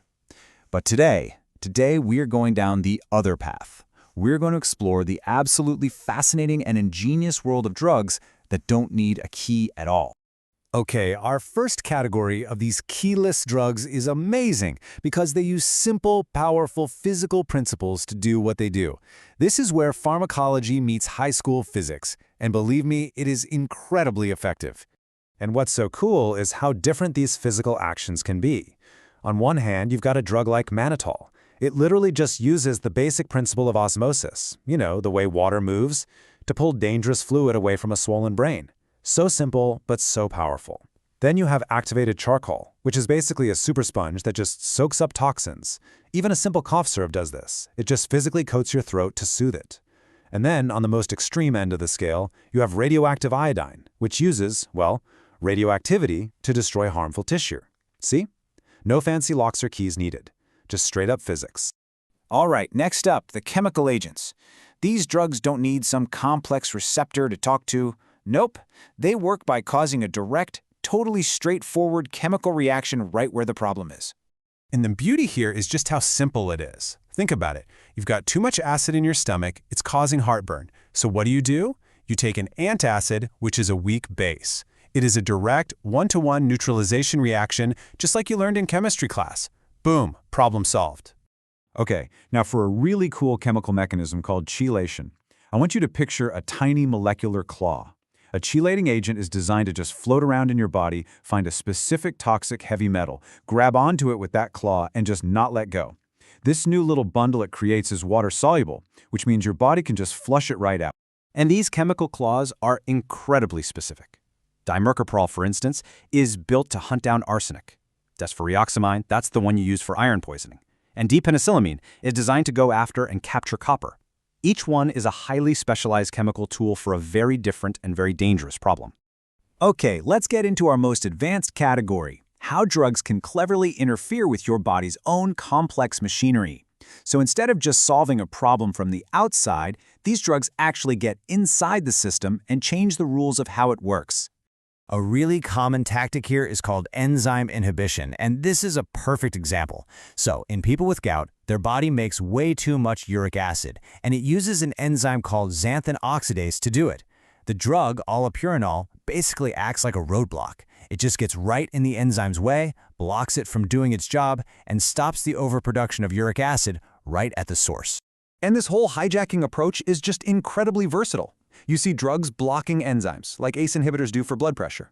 They can physically block little tunnels called ion channels, which is how local anesthetics stop pain signals. They can mess with transporters, which is what SSRIs do for depression. Even vaccines kind of fit in here. They stimulate our immune system to create antibodies. It's all about finding a key piece of the body's machinery and disrupting it just enough to help. All right, you've seen the playbook. You know the different ways these non-receptor drugs can work. So how about a quick quiz to help lock it all in? You ready? Okay, first question. Let's think back to those physics-based drugs. Which one acts like a kind of molecular sponge for poisons? Yes, that's the one. Activated charcoal physically grabs onto the toxins, which stops your body from absorbing them. It's a simple physical action, but it's absolutely life-saving. Okay, next up, this one is about hijacking the system. What specific piece of machinery does that gout drug, allopurinol, throw a wrench into?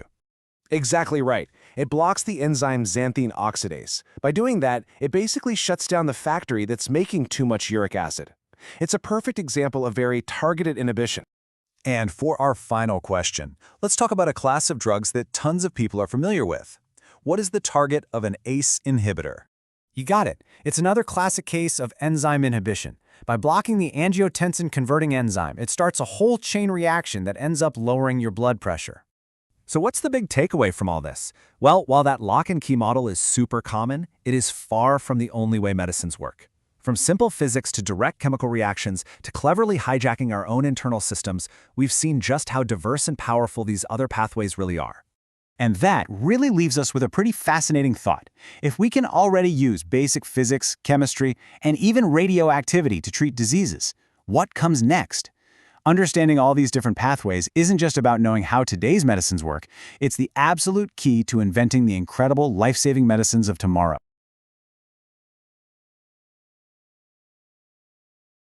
We're diving into the vast majority of modern medicines and how they work like tiny, expert locksmiths, targeting specific locks all over your body. I mean, have you ever really thought about it? You swallow a single pill, and somehow it navigates through the absolute maze of your body to fix a headache or lower your blood pressure, all while ignoring almost everything else.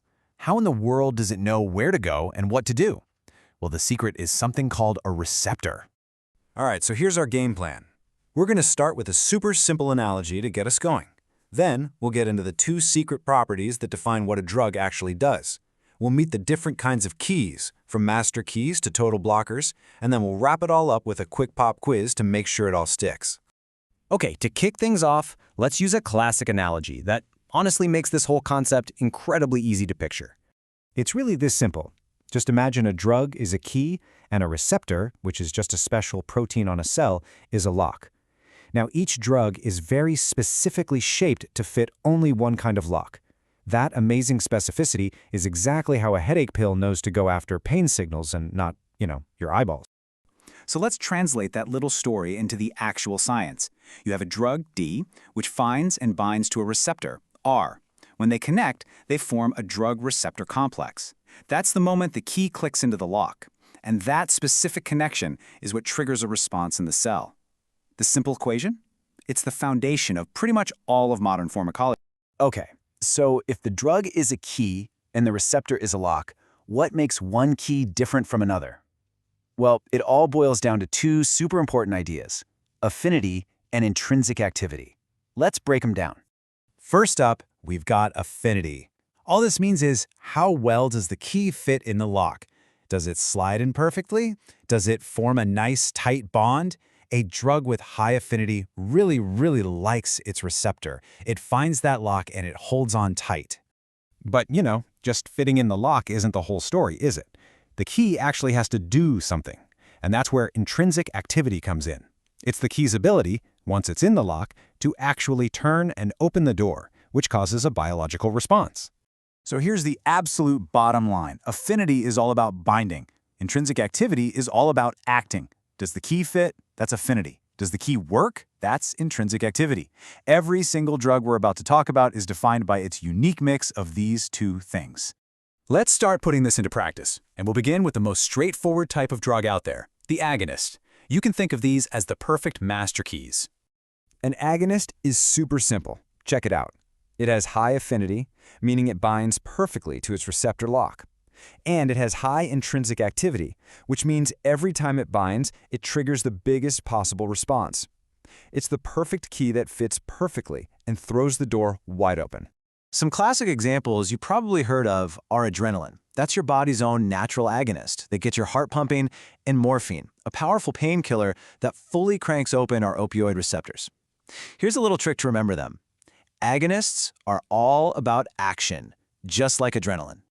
All right, next up we have the total opposite of an agonist. If agonists are our master keys, antagonists are like dummy keys. They're designed specifically to jam up the lock. Just look at this profile. An antagonist has high affinity, so it fits into the lock perfectly. It binds really well. But, and this is the key, its intrinsic activity is zero, zilch, nada. It gets into the lock, but it absolutely cannot turn it. And by just sitting there, it physically blocks the real key, the agonist, from getting in and doing its job. A fantastic life-saving example is naloxone, which is used to reverse opioid overdoses. It actually has a stronger affinity for the opioid receptor than morphine does, so it literally kicks morphine out of the lock and then just sits there, blocking it. The main thing to remember is this: antagonists don't start an action, they prevent one. Okay, so we've had the master key and the dummy key, but now we're going to get into the really clever ones, the partial and the inverse agonists. These are the tricky keys that have some really interesting nuanced effects. So first, let's talk about partial agonists. The best way to think about these is like a dimmer switch. They bind to the receptor, so yeah, they have affinity, but they only produce a partial effect. Their intrinsic activity is low. So they can turn the key, but only a little bit. They can never get that full lights-on effect you get from a full agonist.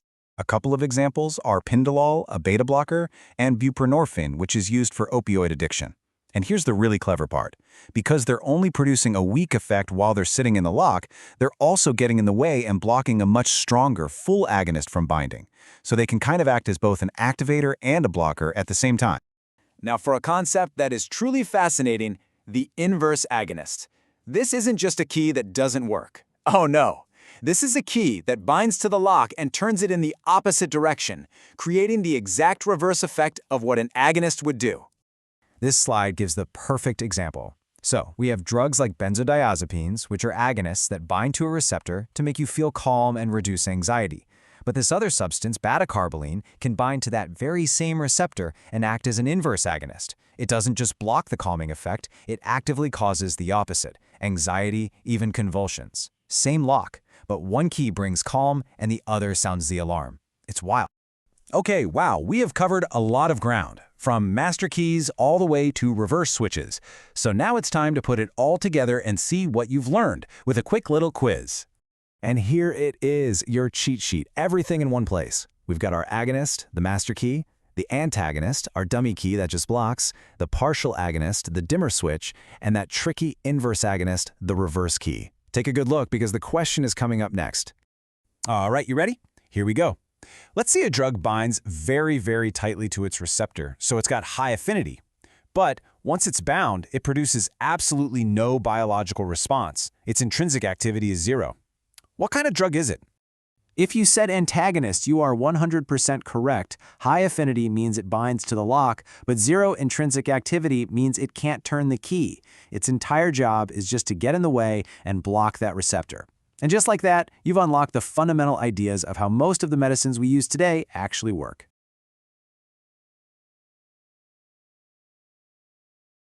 All right, let's dive into something that's happening inside all of us right now. We're going to talk about how medicines actually work. We're going to go deep inside our bodies to see how a simple pill can send an incredibly powerful and specific message to our cells.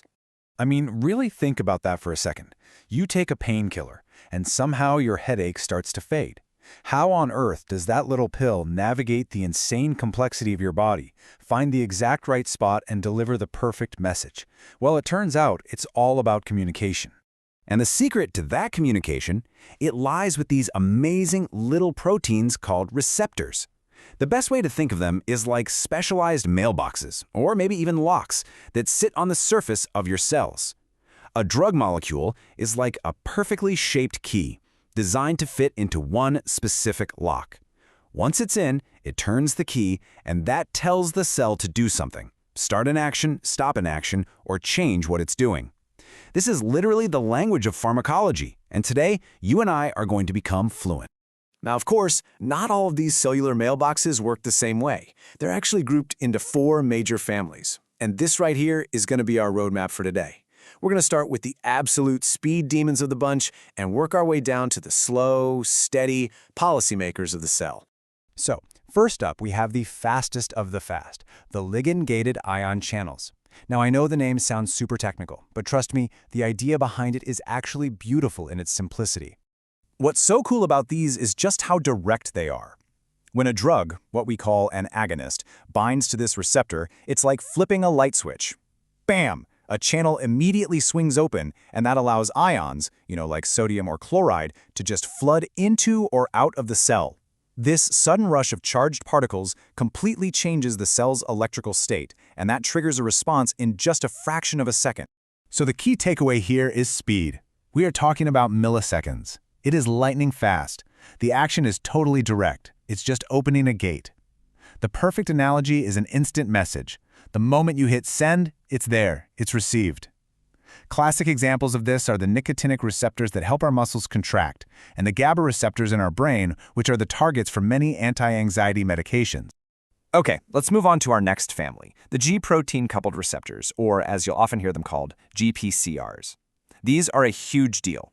They are the most common type of receptor in your entire body, involved in pretty much everything from your sense of sight and smell to regulating your mood and heart rate. They just work a little more indirectly. So instead of just flipping a switch and opening a gate, when a drug binds to a GPCR, it activates a kind of middleman inside the cell. This is the G protein. That G protein then takes the message and carries it to another player, usually an enzyme, which in turn creates what we call a second messenger. It's this second messenger, something like cyclic AMP or CAMP, that finally spreads the word throughout the cell and causes the response. Because of these extra steps, the whole process takes a few seconds. A great analogy is an email with an attachment.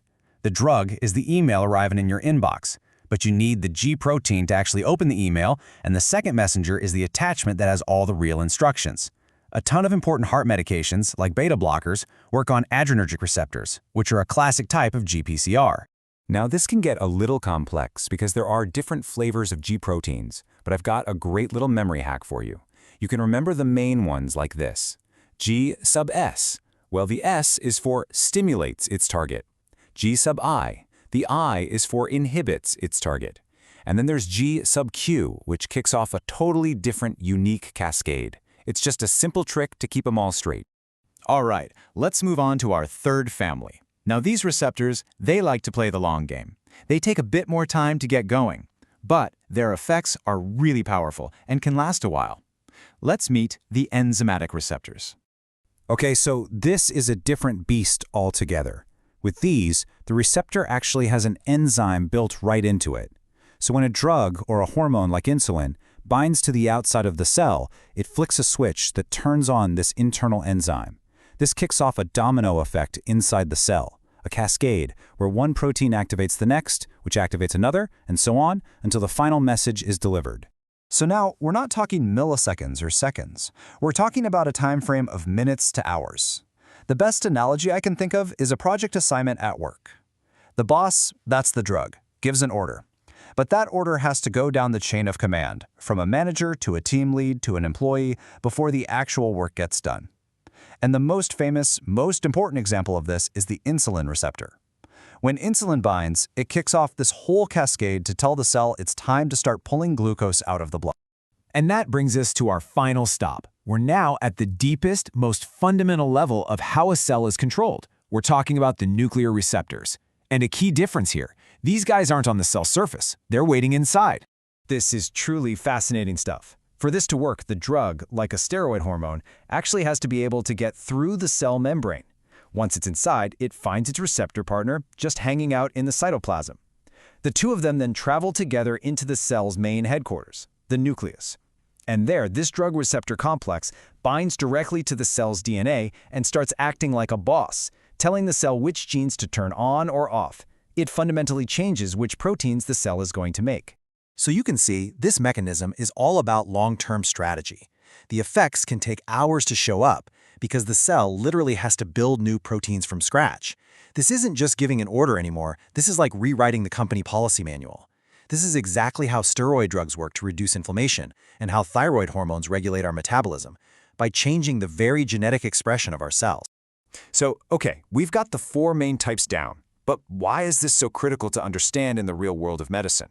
Well, it's because our cells are smart. They're constantly listening, and they adapt. Think about it. If a receptor is constantly being stimulated by a drug, the cell might eventually say, whoa, okay, this is way too much noise, and it'll start pulling those receptors off its surface to become less sensitive. We call that downregulation. But the opposite can happen too. If a receptor is constantly being blocked, the cell might say, hello, I can't hear anything, and it will actually put more receptors on its surface, becoming extra sensitive. And that's called upregulation. Here's a perfect real-world example of downregulation. Salbutamol is a common asthma inhaler, and it works by stimulating receptors to open up the airways. But with chronic long-term use, the cells can start to downregulate those receptors. This is one of the main reasons behind drug tolerance, where someone might find that the same dose just doesn't feel as effective over time. And this is why upregulation is so incredibly important clinically. Propranolol is a beta blocker, often used for high blood pressure. It blocks those receptors, so over time the cells fight back by making more and more of them. They become super sensitive. Now, if a patient suddenly stops taking that drug, the body's natural adrenaline can hit all those extra receptors at once, causing a massive, dangerous spike in heart rate and blood pressure. This is exactly why doctors are so insistent that you taper off these kinds of medications slowly and never just stop them cold turkey. Okay, that was a ton of information, I know, but you've done great. So how about we see what's stuck with a really quick pop quiz? You ready? Okay, first question. Which receptor family acts in milliseconds, just like an instant message? Was it the GPCRs, the nuclear receptors, or the ligand-gated ion channels? Think back to the very first one we talked about, the speed demons. That's right, it's the ligand-gated ion channels. They're the ones that give you that direct, immediate connection between the drug binding and the cell's response. Just open the gate and boom, action. Fantastic job. So there you have it. We've journeyed from a simple, instant message all the way to a fundamental change in company policy, all happening at the cellular level. Understanding how these drugs speak to ourselves isn't just some academic exercise. It explains why some drugs act in seconds, why others can take weeks to work, and why following your doctor's instructions to the letter is so incredibly crucial. We're going to build the perfect drug profile right from the ground up. We'll explore what makes a drug powerful, what makes it effective, and most importantly, what makes it safe. You know, have you ever really stopped to think about it? You take this tiny pill and somehow it knows exactly what to do to get rid of your headache. Or why is one painkiller considered so much stronger than another? Well, those are the exact questions we're diving into today. Okay, so to get started, we've got to talk about the absolute first commandment of pharmacology. It's the foundation for everything else we're going to discuss, and it's all about the relationship between how much drug you take and how much of an effect you get. And really, at its core, it's pretty simple. The effect that drug has is all tied to how much of it actually gets to where it needs to go in your body. And of course, that concentration is determined by the dose you take. So more drug usually means more effect. But as we're about to see, it's definitely not a simple straight line. Okay, so how in the world do we actually map this out? Well, scientists have this really clever trick. Instead of a normal graph, they plot the response against the logarithm of the dose. Now, don't let that word scare you. All it really does is kind of stretch out the dose numbers. And what you get is this beautiful classic S-shaped curve you see here. This curve, this is our roadmap. It shows us everything, how a drug's effect starts slow, then ramps up really fast, and then finally hits a ceiling where more drug just doesn't do anything more. All right, now that we have our S-curve roadmap, we can use it to tackle two of the most important and, honestly, most confused terms in pharmacology, potency and efficacy. Think of them like the performance specs on a car. Now, I get it. On the surface, they sound kind of similar, but they're describing two totally different things. Potency, that's all about the amount of drug you need. Efficacy, though, that's about the absolute maximum effect a drug can deliver, no matter how much you take. Let's use an analogy. Think about two stereo systems. One system, you barely touch the volume knob and it gets super loud. That speaker has high potency. The other one, you might have to crank the knob way up to get the same sound. Lower potency, right? But efficacy? That's the maximum volume. That first speaker might be really sensitive, but maybe it tops out at a quiet hum. The second one, you can crank it until it literally shakes the walls. That's efficacy. And this is exactly what it looks like on our S-curve roadmap. Check out the graph on the left. That's all about potency. See how drug A's curve is shifted way over to the left? That just means it gets the job done at a much lower dose than drug B. So drug A is more potent. Now look at the graph on the right for efficacy. See how drug A's curve goes higher up on the chart? That tells you it can produce a stronger overall response. It's more efficacious. So the key takeaway here, and this comes straight from the textbooks, is that potency is purely about the dose. A more potent drug isn't always better or stronger in the way we think. It just means you need less of it to get an effect. And hey, if you need a quick way to remember this, just think. Potency equals power per pinch. A tiny pinch of a really potent drug can have a huge effect. It's all about how much you need. Okay, so we've talked about performance, but that's really only half the story. The single most important question for any of us is this: is it safe? And that brings us to the whole idea of the therapeutic window. And scientists have a specific number for this, called the therapeutic index, or TI for short. All it is really is a number that tells us how big the safety margin is. It's the gap between a dose that helps and a dose that could hurt. So how do they figure this out? It's a pretty simple formula, actually. The therapeutic index compares the dose that could be lethal with the dose that's effective. And the main thing you need to remember is just this: the bigger the number, the better. A high TI means you've got a really wide, really safe margin for error. So let's break down that formula. ED50, that stands for effective dose 50. That's the dose that works for about half the people. You can think of that as the good dose. Then you have LD50, which is the lethal dose 50. That's the dose that would be fatal to half of a test population. So that's the bad dose. The TI is just the bad dose divided by the good dose. And this graph shows you exactly what we're talking about. Curve A, that's the good stuff, the therapeutic effect you want. But as you keep increasing the dose, you eventually hit curve B, and that's where the bad stuff, the toxic effects, start to show up. That space in between the two curves, that's your therapeutic range. That's the sweet spot, the safety window. The wider that gap is, the safer the drug is to use. Okay, enough theory. Let's make this real. How does all of this actually play out with medicines you might have heard of at the pharmacy? Let's look at some classic examples. This table is perfect for pulling it all together. First, potency. Let's look at morphine versus pethidine. You need 100 milligrams of pethidine to get the same pain relief as just 10 milligrams of morphine. That makes morphine a whopping 10 times more potent. Now, efficacy. Compare morphine to something like aspirin. Morphine can handle severe pain that aspirin just can't touch. Its maximum effect is way higher. And finally, safety. A drug like penicillin G has a huge TI, which makes it incredibly safe. But then you have drugs like lithium or phenytoin. Their TI is really narrow, which means the helpful dose is dangerously close to the harmful one. And that's exactly why patients on those drugs need to be monitored so carefully. All right, you've been paying attention, right? Time to test what you've learned. Let's do a quick-fire Q&A to lock this stuff in. You ready? Okay, question 1. Drug A works at a 5 milligram dose. Drug B needs 500 milligrams. Which one is more potent? The answer is drug A. Exactly. Remember our mnemonic? Power per pinch. Potency is all about the amount you need. Less is more when it comes to potency. All right, next up. A drug has a really high therapeutic index. Is that drug safer or is it more dangerous?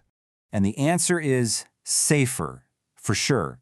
A high TI is what everyone, doctors, pharmacists, patients, wants to see. It means there's a nice, big safety cushion between the effective dose and the toxic dose. So when you boil it all down, it really comes back to these three pillars for understanding any medicine. You have the dose, you have the power, that's potency and efficacy, and you have safety, which is that therapeutic index. And I want to leave you with this final thought. Now that you actually get the science behind potency, efficacy, and that critical safety window, how's that going to change the way you look at the instructions on your next prescription?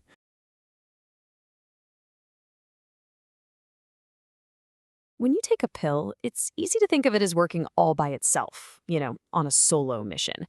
But what's really happening inside your body is a lot more like a team sport, or sometimes a pretty intense rivalry. See, drugs almost never act alone. They're constantly interacting, either helping each other out or getting in each other's way in some really fascinating ways. You know how it is, right? You go to the doctor and they ask for a list of every single thing you're taking. Vitamins, supplements, the whole shebang. Well, there's a really good reason for that, and it's exactly what we're going to dive into today. Understanding how drugs mix isn't just for pharmacologists. It's super important for our own safety and for making sure our medicines actually do their job. This is where it gets good. All right, so here's our roadmap for today. We're going to start by looking at how drugs can team up to become stronger together. Then we'll check out the flip side, when they act like rivals and cancel each other out. We'll even zoom in on the main arena where these battles happen. And finally, we'll wrap up by tackling some key questions to make sure it all makes sense. Okay, let's kick things off with the positive side of things, the team players. Imagine two different drugs that, when you put them together, create an effect that's way more powerful than either one could ever be on its own. It's basically teamwork, but happening on a microscopic level inside your body. And you really don't need to be a scientist to get your head around this. Actually, the easiest way to think about it is with some really simple math. Let's break it down. First up is what's called the additive effect, and it's as straightforward as it sounds. 1 + 1 = 2. The total effect you get is just the sum of what each drug does by itself. A perfect everyday example is taking both ibuprofen and paracetamol for a really bad headache. Together, they just give you that much more pain relief. Simple. Okay, now for something a little weirder. Potentiation. This is where our math equation looks like 1 + 0 = 2. So how does that work? Well, you've got one drug that's doing all the work, and you add a second drug that on its own does nothing. It's inactive. But this inactive drug is actually a helper. For example, in treating Parkinson's, carbidopa does nothing by itself, but when you give it with levodopa, it acts like a bodyguard, protecting the levodopa so it can work way more effectively. And then you have the ultimate power-up. Synergism. This is where 1 + 1 suddenly equals 3. The combined effect is just so much greater than you never expect. A classic example is the antibiotic combo of sulfamethoxazole and trimethoprim. Separately, they kind of just slow bacteria down, but you put them together, they become an absolute bacteria-killing machine. All right, so we've seen the dream teams. Now it's time to meet the rivals. This is what happens when one drug gets in the way of another, blocking or even completely canceling out its effect. The official term for this is drug antagonism. And this drug clash can happen in 4 main ways. You've got physical, chemical, physiological, and the one we're really going to get into, receptor antagonism. Each one is a totally different kind of battle. Let's start with physical antagonism. It's exactly what it sounds like. The best example is activated charcoal. If someone has been poisoned, giving them charcoal works because it's like a super absorbent sponge. It physically traps the poison molecules so the body can't absorb them. It's a purely physical block. Then we have chemical antagonism. This is where a straight-up chemical reaction happens that neutralizes a drug or a substance. You see this all the time when you take an antacid for heartburn. Your stomach acid is, an acid. The antacid is a base. They react and boom, the acid is neutralized. It's just basic chemistry at work. Now, this next one is really cool. It's called physiological antagonism. This happens when two drugs produce opposite effects, but they're not directly competing with each other. A really powerful example is in a severe allergic reaction or anaphylactic shock. Histamine is released, and it's making the airways constrict, making it hard to breathe. Then adrenaline comes in, acts on totally different parts of the system, and forces those airways to open back up. They're rivals with completely opposite goals, and in this case, adrenaline is the hero we're all rooting for. And that brings us to the main event, receptor antagonism. This is where the real fight happens. We're talking about drugs that are literally battling for control over the same molecular switches in your cells. We call these switches receptors. So in this battleground, there are two main players. First, you've got the agonists. Think of them as the activators. They're like the right key for a lock. They fit in, turn it, and activate the receptor to do its job. Then you have the antagonists. These are the blockers. They're like a key that fits in the lock but is broken, so it can't turn. It just sits there, physically blocking the real key, the agonist, from getting in and doing its job. Now, this battle for the receptor can go down in two different ways. First, there's competitive antagonism. This is like a game of musical chairs. Both the activator and the blocker are fighting for the exact same seat on the receptor. If you have more activators, they're more likely to win. Then you have non-competitive antagonism. This is sneakier. The blocker binds to a totally different spot on the receptor, but when it does, it changes the shape of the whole thing. It's like someone came along and just broke the chair, so now nobody can sit. So what does this actually look like in practice? Well, if we look at a graph for competitive antagonism, you can see the blocker just makes the activator drug less potent. You can still get the exact same maximum effect, but you just need a higher dose of the activator to push the blocker out of the way. You basically need to flood the system with more players to win that game of musical chairs. But now, look at the graph for non-competitive antagonism. See the difference? The whole curve gets squashed down. The maximum possible effect is lower. And that's because the antagonist has essentially taken some of those receptors completely out of the game. It doesn't matter how much of the activator drug you add, you simply can't reach the same peak performance because some of the chairs are broken. Whew, okay, that was a lot to cover, right? We've gone from drug teammates to full-on drug rivals, so let's lock in everything we've learned by running through a few key questions. First question, how is it possible for a drug that does nothing on its own to suddenly make another drug way more powerful?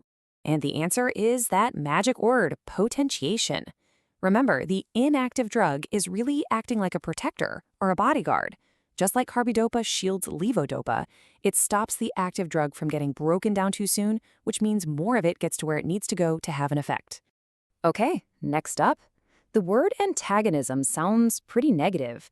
So when would a rivalry between drugs actually be a good thing? Oh, it can be an absolutely great thing. In fact, antagonism can be a total lifesaver. Using charcoal to treat poisoning? That's antagonism. Using antacids to calm down heartburn? That's antagonism. And using adrenaline to fight a severe allergic reaction? That's life-saving antagonism right there. And for our last question, if you have a drug that's blocking a receptor, can you always just overpower it by adding a higher dose of the drug you want to work? And the answer to that is a definite no, not always. If it's a competitive blocker, then yeah, often a higher dose can win the day. But if it's a non-competitive antagonist, the one that breaks the chair, it creates a hard ceiling. It puts a limit on the drug's effect that you simply can't overcome, no matter how high the dose. And understanding that crucial difference is one of the most important takeaways in all of pharmacology.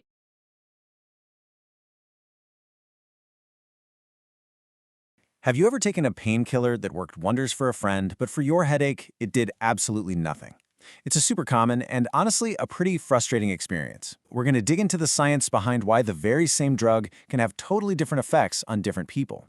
Right? It's the classic situation. You've got this pounding headache, your buddy gives you their go-to miracle pill, and zilch, nada. Meanwhile, they're telling you it's the best thing since sliced bread.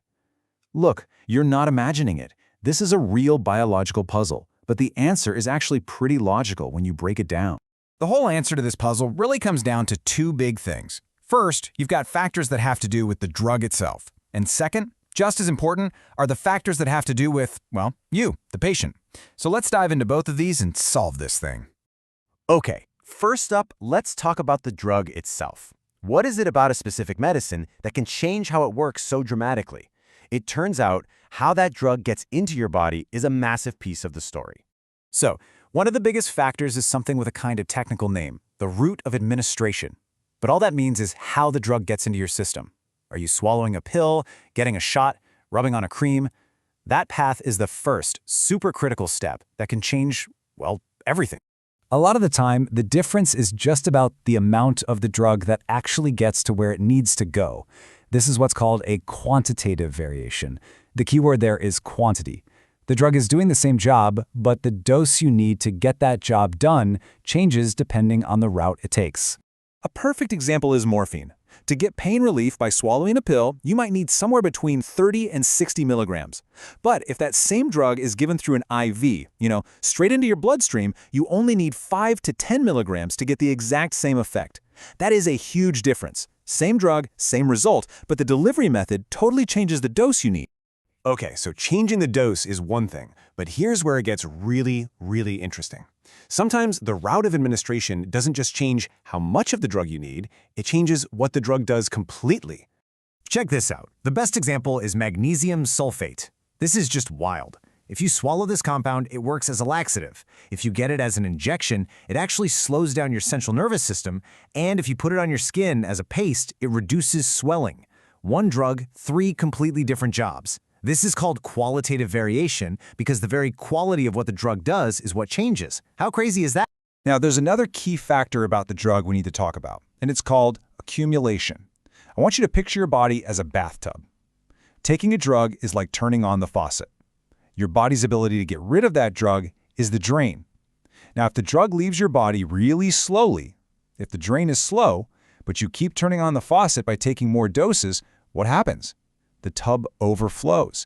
That overflow is accumulation, and it can actually lead to some toxic, dangerous effects.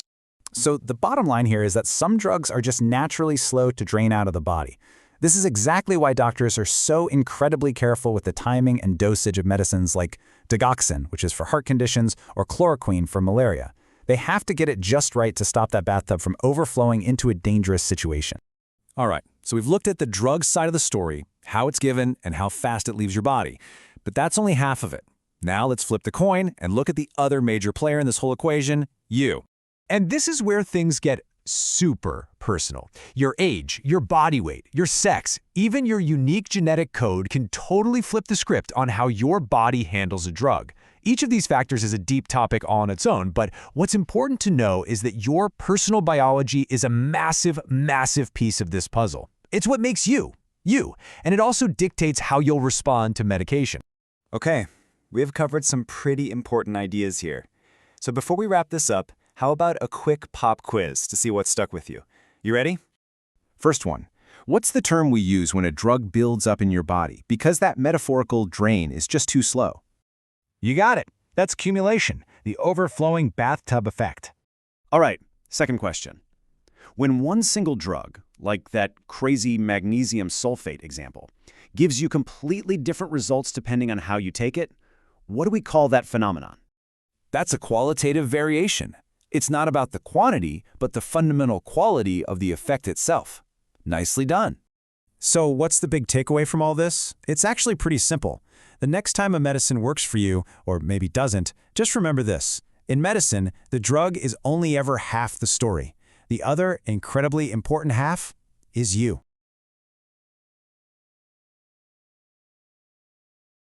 In our last explainer, we really dug into how the drug itself can change its own effect. But today, we're going to flip the script completely. We're going to explore the single most complex, most unpredictable variable of all, and that's you, the patient. I mean, it's one of the biggest questions in medicine, right? You and your friend could take the exact same dose of the exact same painkiller. One of you feels fantastic and the other feels, well, nothing. Or maybe you even get a weird side effect. What is going on there? What's the hidden variable? Well, the answer isn't something you can find by just looking at the pill bottle. The answer is inside us. It's in our unique biology, our daily habits, and you know what? Even in our state of mind. So today, we're going on a little journey inside the human body to figure out all the personal things that can make a standard dose of medicine either perfect, totally useless, or maybe even a little dangerous. Ready? Here's our roadmap. First, we'll talk about your personal blueprint, the basics like age and size. Then, we're diving into the really cool stuff, your genes, what's for dinner, and even the power of your mind. After that, we'll see how being sick and how our bodies adapt can change the whole game, and we'll wrap it all up with a quick knowledge check to make sure it all sticks. Okay, first things first. Let's talk about the absolute fundamentals, the physical characteristics that make you, well, you. Believe it or not, these are some of the most powerful things that can modify how a drug acts. You know, age really isn't just a number when it comes to medicine. It's basically a measure of your body's processing power. For newborns, their liver and kidneys, which are our main drug-clearing factories, are still under construction. That's why an antibiotic like chloramphenicol can build up and become toxic, causing something called gray baby syndrome. It's a similar story for infants. Their kidneys just aren't fully up to speed yet, so they get rid of drugs more slowly. That's why penicillin G might be given every 12 hours instead of every 6, just to avoid that buildup. And then way on the other end of the spectrum, in the elderly, organ function just naturally starts to decline, so drug doses often have to be carefully lowered to prevent them from becoming toxic. So how in the world did doctors actually deal with all this variation? Well, for a long time, they've used clever formulas like the ones you see here, Young's and Dilling's rules, which help adjust a standard adult dose for a child based on their age. For adults, a really common way to do it is to adjust the dose based on body weight, using an average 70-kilogram person as the benchmark. These are all tools designed to get the dose into the right ballpark. But you know, for really high-stakes medications like chemotherapy, in the ballpark just isn't good enough. The risk of giving too much or too little is just too high, especially if a patient is very large or maybe dehydrated. And that's where a much more accurate measurement comes in. It's called body surface area, or BSA. It's a calculation that uses both height times weight, and it gives a much better picture of a person's metabolic mass. This helps make sure the dose is as accurate and as safe as it can possibly be. All right, so we've talked about the physical frame. Now, let's go a little deeper. In this next section, we're going to look at 3 really fascinating factors: your personal genetic code, what you eat for dinner, and, believe it or not, the power of your own mind. Your DNA is kind of like a lottery ticket for how you'll respond to drugs. For most people, it's totally fine, but for some, a tiny genetic variation can lead to an absolutely disastrous reaction. Take this for example. A patient with a specific genetic quirk can develop something called malignant hyperthermia. It's a life-threatening spike in body temperature just from being given the anesthetic halothane. Another one is the CYP2C9 enzyme. It helps break down blood thinners. If your genetic version of this enzyme is slow or less active, you are at a much higher risk of bleeding. This is exactly why personalized medicine is the future. Understanding your unique genetic code can literally help prevent these dangerous reactions before they ever have a chance to happen. And get this, what you eat, drink, or even inhale can directly mess with your medication. This table shows it perfectly. Think you'll wash down your tetracycline antibiotic with a glass of milk? Bad idea. The calcium in the milk actually grabs onto the drug and stops it from being absorbed. But on the flip side, if you take the antifungal griseofulvin with a fatty meal, it actually helps it get absorbed. And for smokers, the smoke itself ramps up liver enzymes, which makes them chew through drugs like the asthma medication theophylline way faster, potentially making a normal dose totally ineffective. Okay, now for one of the most mysterious and frankly coolest factors of all, the placebo effect. A placebo is basically a dummy pill. It could be a sugar pill, a saline injection, something with no active medicine in it at all. But here's the mind-blowing part. Just the belief that you're taking something that's going to help can produce real, actual measurable changes in your body. It's not just in your head, it's your brain literally creating a physical response. So what makes a placebo work so well? Well, it seems to be a combination of a few things. First, the patient's own mindset is huge. People who are dealing with things like anxiety or pain often show a much stronger response. Second, and this is kind of funny, the drug itself plays a role.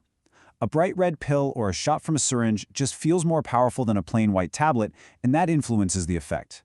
And finally, and this is so important, the doctor is key.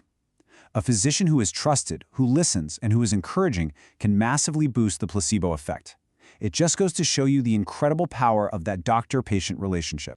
All right, in our third section, let's talk about how your current health status and your body's amazing ability to adapt to things can completely rewrite the rulebook for how drugs work. Okay, this is critical. If the organs that are supposed to process and get rid of drugs aren't working right, you can get into some serious trouble. Just look at this table. If someone has liver disease, a drug like propranolol, which is normally broken down a lot on its first pass through a healthy liver, suddenly has way higher availability in the body. This is a key concept we call bioavailability. It's how much of the active drug actually gets into your bloodstream. So, liver disease can dramatically increase a drug's bioavailability, sometimes to toxic levels. With kidney failure, drugs like aminoglycoside antibiotics can't be cleared out properly, and that increases the risk of damage to the kidneys and even your hearing. Heck, even something like low stomach acid can stop certain drugs from being absorbed like they should.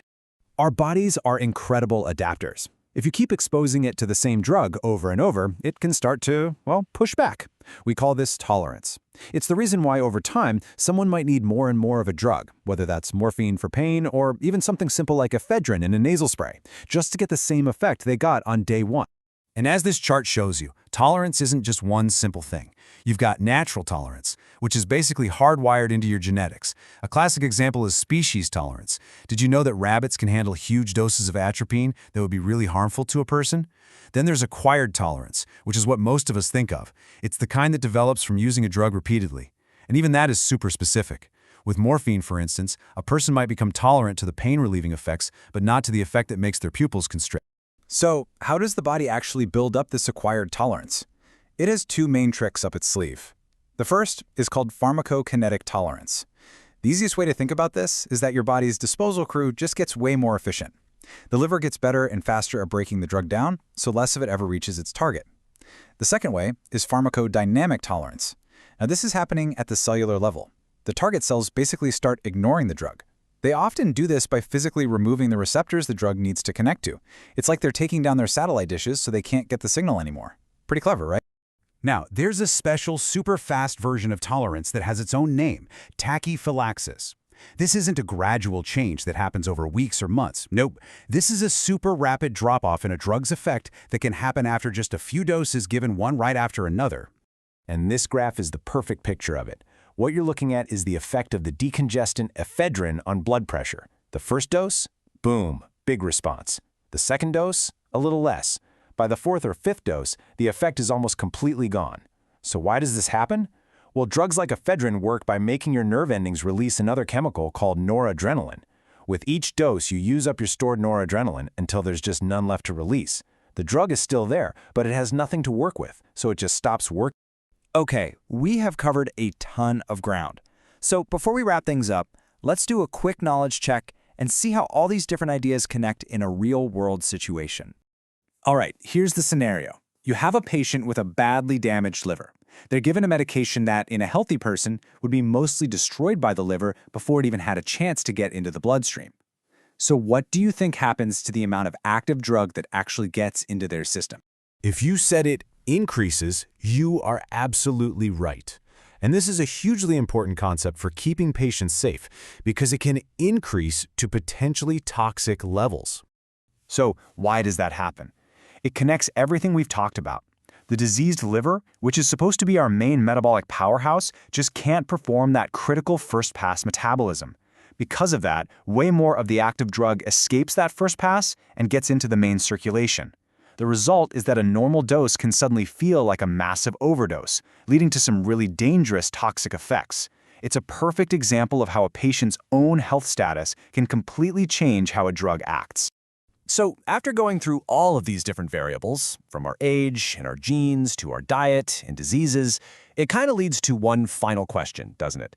Is prescribing medicine a perfect science, all about fixed doses and predictable results? Or is it really more of a personalized art, one that requires a deep understanding of the incredibly unique individual sitting right in front of you?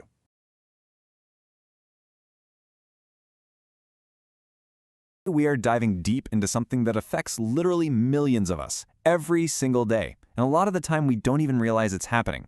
We're talking about drug interactions.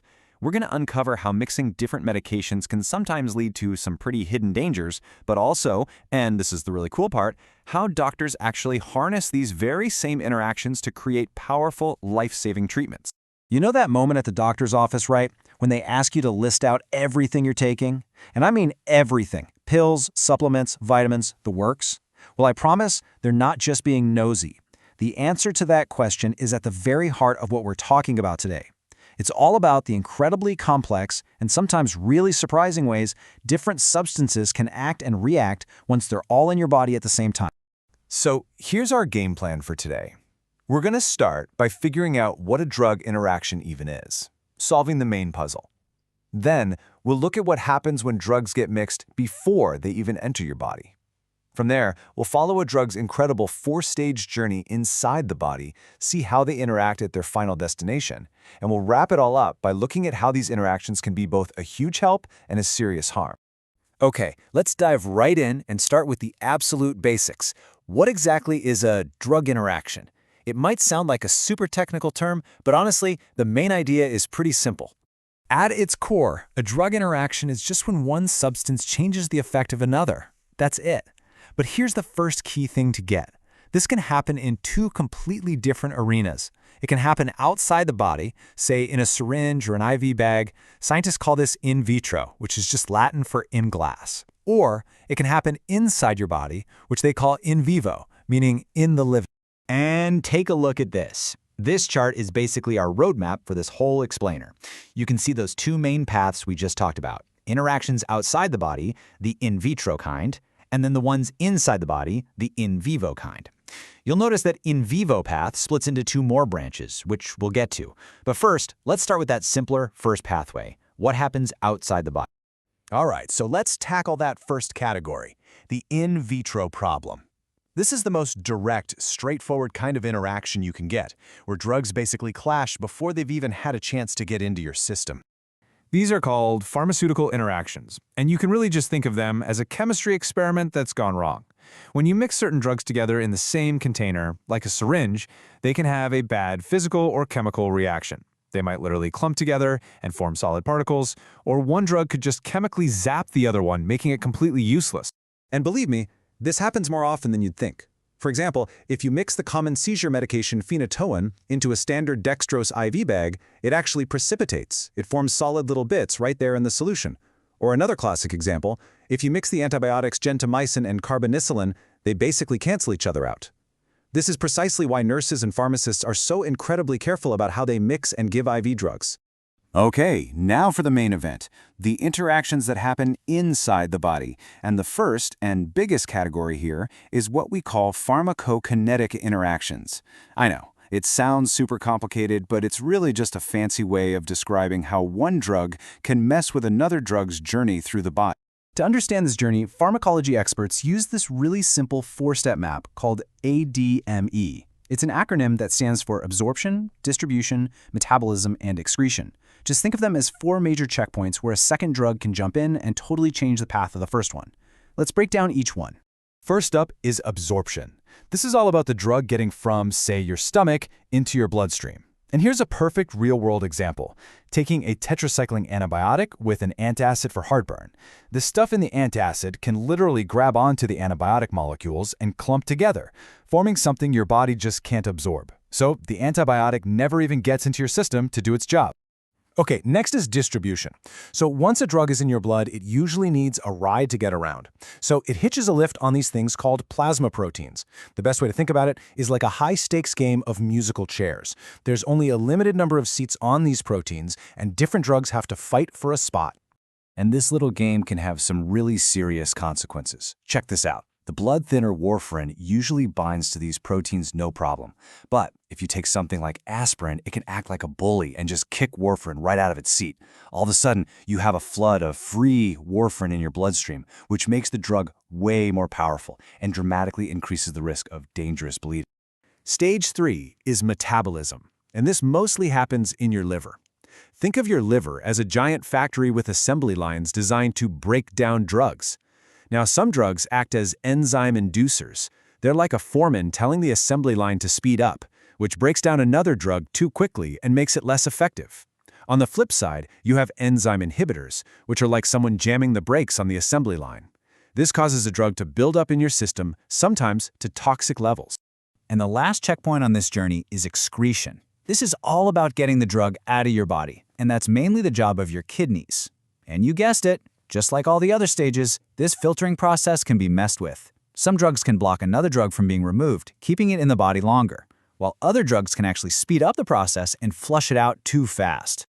Okay, so that covers the drug's journey. Let's move on to the final category of interactions inside the body. If pharmacokinetics was about the journey, pharmacodynamics is all about what happens when the drug finally arrives at its destination, the place in your body where it actually does its job. This is where two drugs show up to work at the exact same place, like on the same cell receptor. And when they do, their effects can combine in a few different ways. They can be additive, which is like 1 + 1 = 2. They can be synergistic, which is where 1 + 1 suddenly equals 5, a much bigger effect. Or they can be antagonistic, where one drug just straight up cancels out the other one. And these interactions at the target site are a real double-edged sword. On the harmful side, if you combine certain types of antibiotics and antifungals, you can seriously amplify their toxic effect on the kidneys. But on the beneficial side, we see one of the cleverest tricks in modern medicine, combining levodopa and carbidopa for Parkinson's disease. The carbidopa basically acts like a bodyguard for the levodopa, protecting it on its journey so more of it can reach the brain. It makes the treatment incredibly more effective. So we've seen how drugs can interact outside the body and all along their journey through it. So let's just zoom out for a second and look at the big picture. Because probably the most important thing to take away from all this is that the term drug interaction does not automatically mean bad news. Let's just put this all into perspective. You see, blocking a drug's exit from the body can be really dangerous. For example, aspirin can block the excretion of the cancer drug methotrexate, causing it to build up to toxic levels. But that exact same mechanism can be a huge benefit. A drug called probenecid is often given with penicillin, specifically to block its excretion. Back when penicillin was rare and expensive, this interaction was an absolute game changer because it made a single dose last so much longer. It's the same principle, just used in two completely different ways. So here's the bottom line, the crucial point. Drug interactions aren't just something to be afraid of. They are a fundamental core part of pharmacology. They create risks that we have to avoid, for sure, but they also create amazing opportunities for doctors to design smarter, safer, and more effective treatments. So that brings us to our final and maybe the most practical question of all. After everything we've talked about today, what is the single most important drug interaction that you should know about? It's this one. The most important interaction isn't some complicated drug name. It's the one that could affect you, personally. This knowledge isn't just theory. It's a tool. So the next time you talk to your doctor or pharmacist, use it. Tell them everything you take and ask them how it all works together. That right there is how you turn this information into real action for your own health.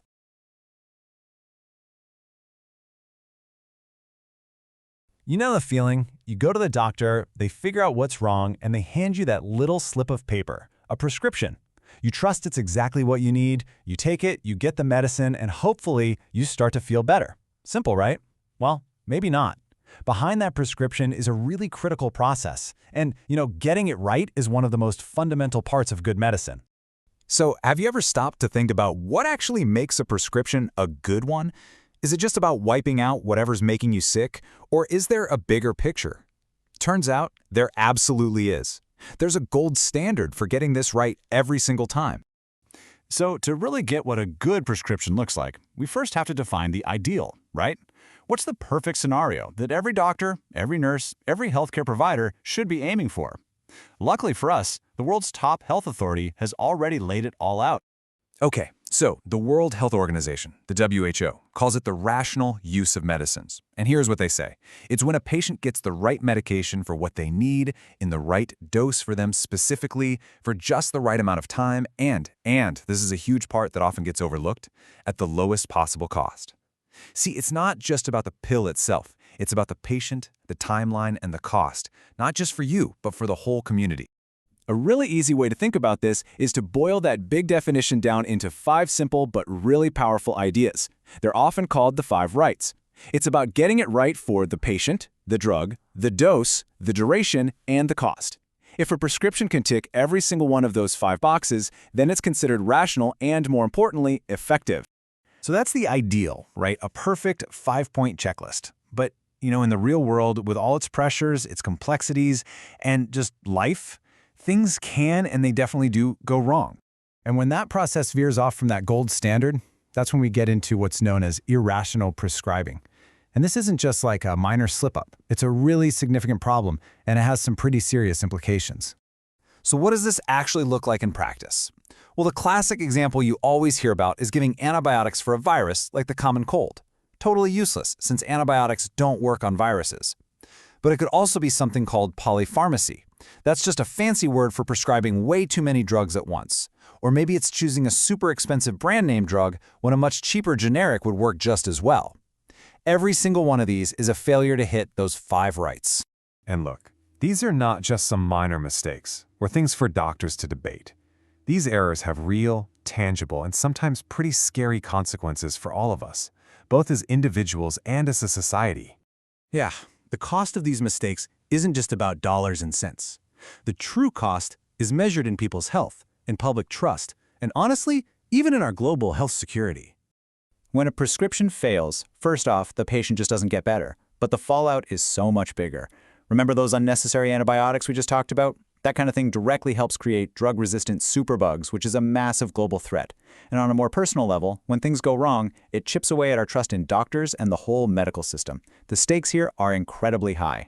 Okay, so we've defined the ideal, and we've looked at the very real dangers of getting it wrong. I know, it sounds a little grim, but the good news is there is a clear, structured way to avoid all these problems. There's a roadmap to make sure prescribing is rational every single time.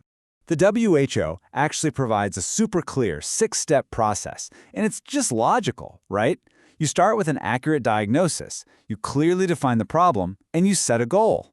Then, and only then, do you pick the drug and give the instructions. But, and this is crucial, the process doesn't end there. The last step is monitoring the therapy to make sure it's actually working. It's a whole feedback loop designed to prevent errors and lead to the right choice. So at the end of the day, a good prescription isn't just a piece of paper, it's the final result of a clear, thoughtful, rational process. The goal isn't just to hand over a pill, it's to deliver a smart, effective medical solution. It's all about getting the right medicine to the right person every single time. And now, you know exactly what that looks like.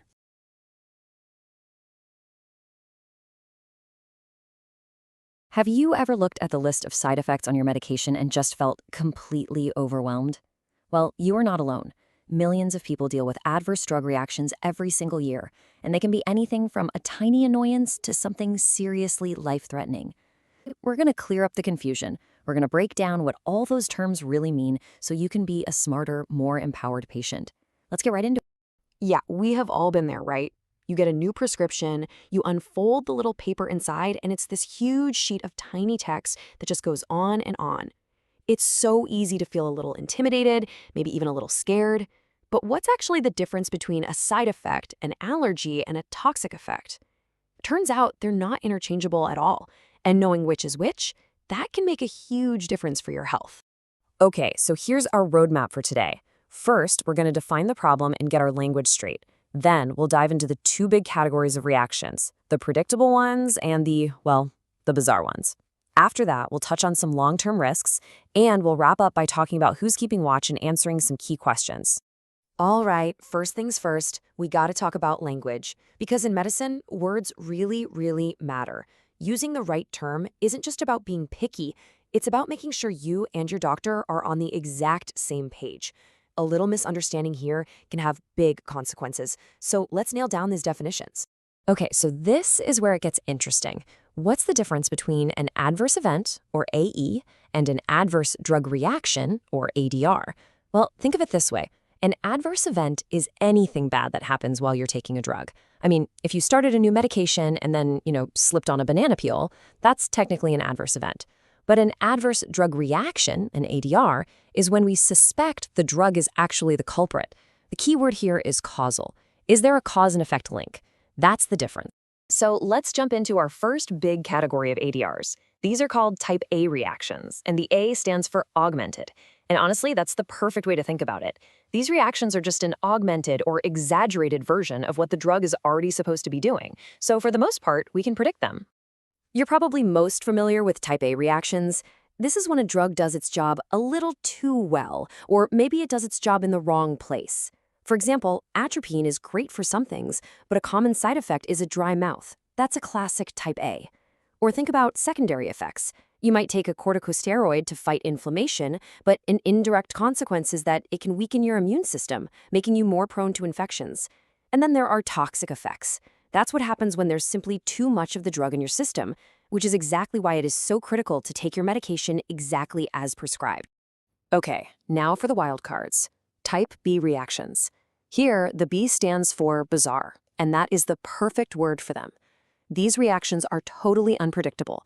They have nothing to do with the dose, and they have nothing to do with the drug's main job. This is where we get into things like allergies and other really strange responses. So what exactly is a drug allergy? Well, it's pretty much your immune system going haywire. It sees the drug not as medicine, but as a dangerous invader, and it launches an all-out attack. It's basically a case of misidentity. The drug is trying to help, but your body freaks out. And these reactions can range from a simple rash all the way to a full-blown medical emergency. Let's look at the 4 ways this can happen. Let's start with the big one, type I, also known as an anaphylactic reaction. This is the one you hear about, and it's by far the most dangerous. As you can see here, the first time you're exposed to a drug like penicillin, your body creates these special IgE antibodies. Think of them like little guards. They latch onto your mast cells and just wait. But the second time you take that drug, those guards sound the alarm. They tell the mast cells to explode, releasing a massive flood of chemicals. And that chemical storm is what causes all the scary symptoms of a severe allergic reaction.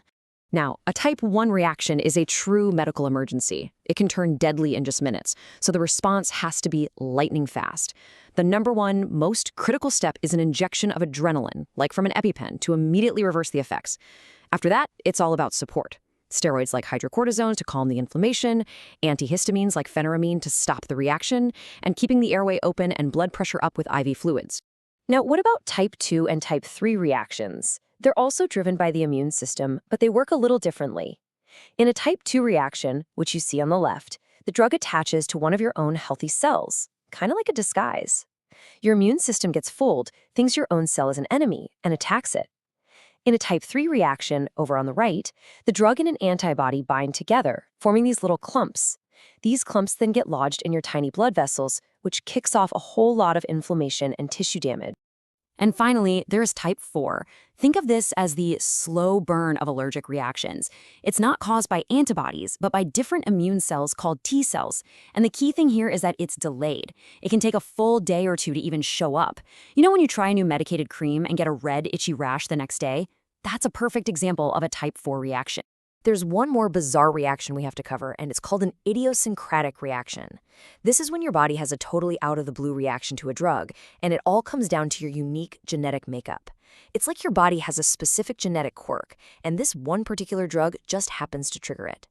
A really serious, though thankfully rare example is with the antibiotic chloramphenicol, which can cause the bone marrow to completely shut down in certain genetically susceptible people. So we've talked about reactions that happen pretty quickly after you take a drug. But some of these adverse effects are more like a marathon than a sprint. They can develop slowly over time, or they can impact very specific groups of people in very specific ways.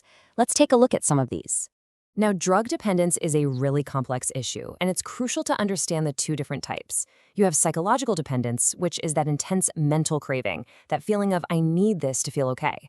But then there's physical dependence. This is when your body's actual chemistry has changed to adapt to the drug.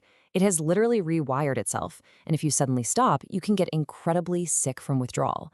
This is why you must always talk to your doctor before stopping a medication you've been on for a long time. This is, of course, a very difficult subject, but it is so important to discuss. Teratogenicity is when a drug causes birth defects while a baby is developing, and as you can see from this table, the effects can be absolutely devastating. Probably the most infamous example is thalidomide, which tragically led to thousands of babies being born with severe limb malformations. This is why it's absolutely critical to discuss every single medication with your doctor if you're pregnant or even thinking about becoming pregnant. Did you know some drugs can be like tiny little guided missiles targeting specific organs? It's true. The liver, which is our body's main filter, is a common target for drug damage. That's called hepatotoxicity. The kidneys are another one, which is nephrotoxicity. You can also have ototoxicity for the ears and ocular toxicity for the eyes. It's a lot to remember, I know, but you can create little mnemonics or just group them by organ system to keep them straight. So after hearing about all these potential risks, you might be thinking, well, who is looking out for us? And that's a fair question. So in this last section, we're going to talk about the global safety net that's in place, and then we'll do a quick review to make sure these key ideas really stick. The great news is there's an entire field of science dedicated to this. It's called pharmacovigilance, and it's basically a worldwide effort to detect, understand, and prevent adverse drug reactions. And it's not just for scientists in labs. Patients, people just like you and me, play a massive role.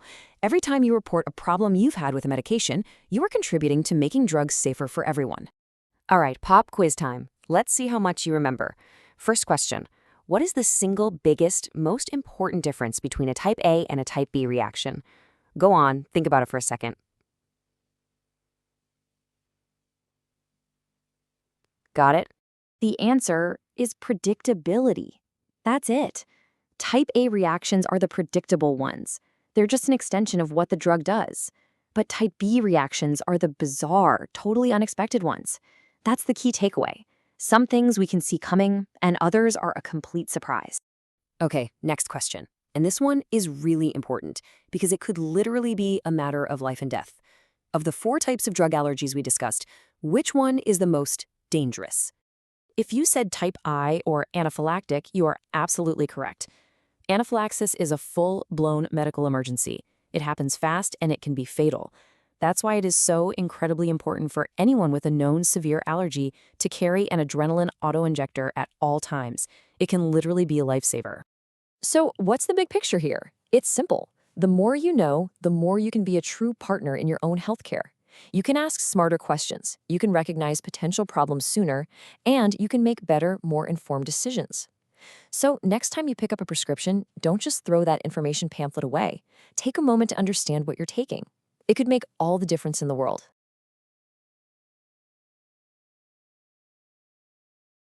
We're going to explore the amazing science that really stands between us and harm. We'll look at 2 sides of the very same coin. On one hand, you've got the frantic, life-saving response to a poisoning, and on the other, the slow, super methodical journey of creating a safe new medicine. It's a pretty wild contrast, so let's dive in. So, we're going to tackle 2 really big questions. First up, what actually happens when a toxic substance gets into your body? What's the emergency playbook?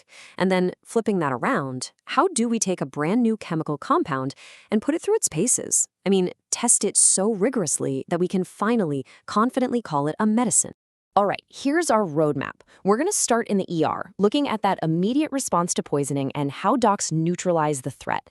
Then, we'll totally shift gears and head over to the lab, following a new medicine on its long journey through the 4 phases of testing.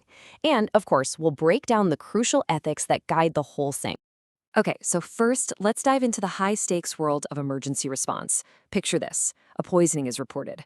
Instantly, the clock is ticking, and the medical team has to spring into action with a super precise, life-saving playbook. The science that powers all of this, it's called toxicology. Now I know, the definition says it's the study of poisons, but honestly, it's so much more than just figuring out what's dangerous. It's really like a detective story and a rescue mission all rolled into one. You're trying to figure out what a substance does, how to track it in the body, and, this is the big one, how to stop it and reverse the damage. So, the absolute first rule in any poisoning is all about damage control. You've got to stop the poison from getting in any further. And how you do that totally depends on the situation. If someone's inhaled a toxic gas, the #1 priority is fresh air, right now. But if a chemical gets on their skin, it's a completely different game plan. Get those clothes off and wash that area. Fast. Now, to bring some order to that chaos, medics have this brilliant little system, a mnemonic that runs from A all the way to H. It makes sure they cover all the critical bases. It all starts with the absolute fundamentals of keeping someone alive. A for airway, B for breathing, and C for circulation. Then you get to D for decontamination. That's what we just talked about, stopping more poison from getting in. E is for elimination, which is all about helping the body get rid of the poison it's already absorbed. And it just keeps going, covering everything else like antidotes and fluids, so that nothing, absolutely nothing, gets missed in the heat of the moment. Okay, so what about poisons that have been swallowed? Well, one of the most powerful tools in the playbook is activated charcoal, and how it works is just fascinating. Your body doesn't actually absorb the charcoal itself. Instead, its surface is incredibly porous. Think of it like a molecular sponge with a huge surface area. It literally just sits in the stomach and absorbs the poison. It physically grabs onto those poison molecules, trapping them so they can't get absorbed into the bloodstream. Pretty clever, right? All right, so stopping more poison from getting in is one thing. But what about the stuff that's already in the system, already causing trouble? Well, that's where we get into the really specific countermeasures, the chemical heroes of our story, known as antidotes. And this really shows you the lock and key nature of toxicology. There's no one-size-fits-all solution here. You need a very specific chemical counterattack. Each antidote is custom-built to fight the exact way a poison attacks the body. You can see some of the big ones right here. For an opioid overdose, you need naloxone. For too much paracetamol, you use N-acetylcysteine. For cyanide, there's a whole other specific cocktail. In a real emergency, knowing the right pair, well, it's everything. All right, time to shift gears completely. We've seen the reactive, emergency side of things. Now let's look at the proactive, super deliberate process of creating a brand new medicine from the ground up. And trust me, this isn't a sprint, it's a marathon. So long before a new drug ever gets near a human being, it has to go through tons of rigorous preclinical testing, usually in animals. This is absolutely essential. It's where scientists get their first bits of critical data on how the drug works, how the body handles it, and maybe, most importantly, what the potential dangers might be. One of the first, most basic safety numbers they figure out is something called the LD50. It stands for median lethal dose. And yeah, it sounds pretty grim, but it's an absolutely crucial piece of the safety puzzle. Basically, they find the dose that's lethal to half of a test population. Why? Because it gives scientists a clear, standardized benchmark for a substance's raw toxicity. This number isn't just a warning label, it's the foundation they use to calculate a safe starting dose. If, and that's a big if, the drug ever moves on to human trials. So, once a drug looks promising and seems safe enough after all that preclinical work, it's finally ready to face the human safety gauntlet. And that means the 4 phases of clinical trials. And this whole process is incredibly methodical. Each phase builds on the last. So phase 1 is all about one thing, safety. You've got a small group of healthy volunteers, and the goal is just to see how the body handles the drug. Then phase 2 asks the next big question. Okay, but does it actually work? And for that, it's tested in a medium-sized group of patients who have the disease. Phase 3 is all about confirmation, but on a massive scale. We're talking hundreds, even thousands of patients, to prove it works and to watch for any side effects. And get this, even after a drug hits the market, the testing isn't over. That's phase 4, where they keep monitoring its long-term safety out in the real world. And just to give you a sense of the scale here, let's look closer at phase 1. The very first time a new drug is tested in people, the group can be really small, maybe just 10 to 100 healthy volunteers. The goal is super focused. It's not about curing anything yet. It's about answering one simple, vital question. Is this substance safe for a human body to handle? Now, compare that tiny group to a phase 3 trial. I mean, look at this.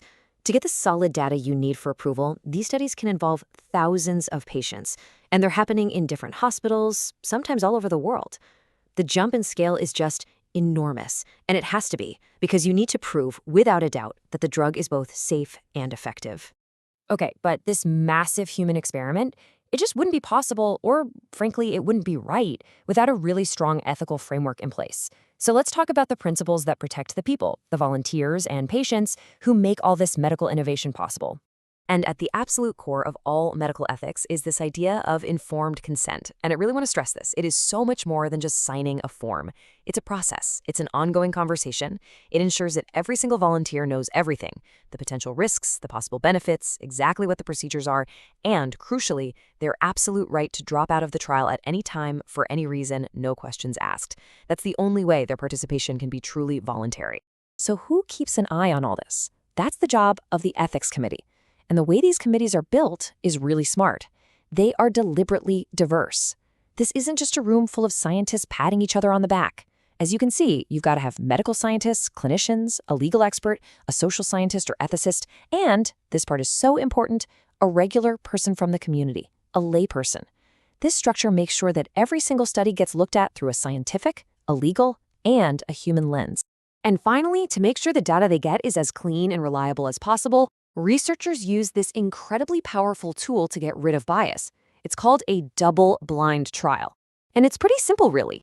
In this setup, nobody knows what's what. The patients don't know if they're getting the real drug or a placebo, and, this is the double part, the doctors and researchers don't know either. This stops anyone's hopes or expectations from messing with the results. It's really the gold standard for trustworthy research.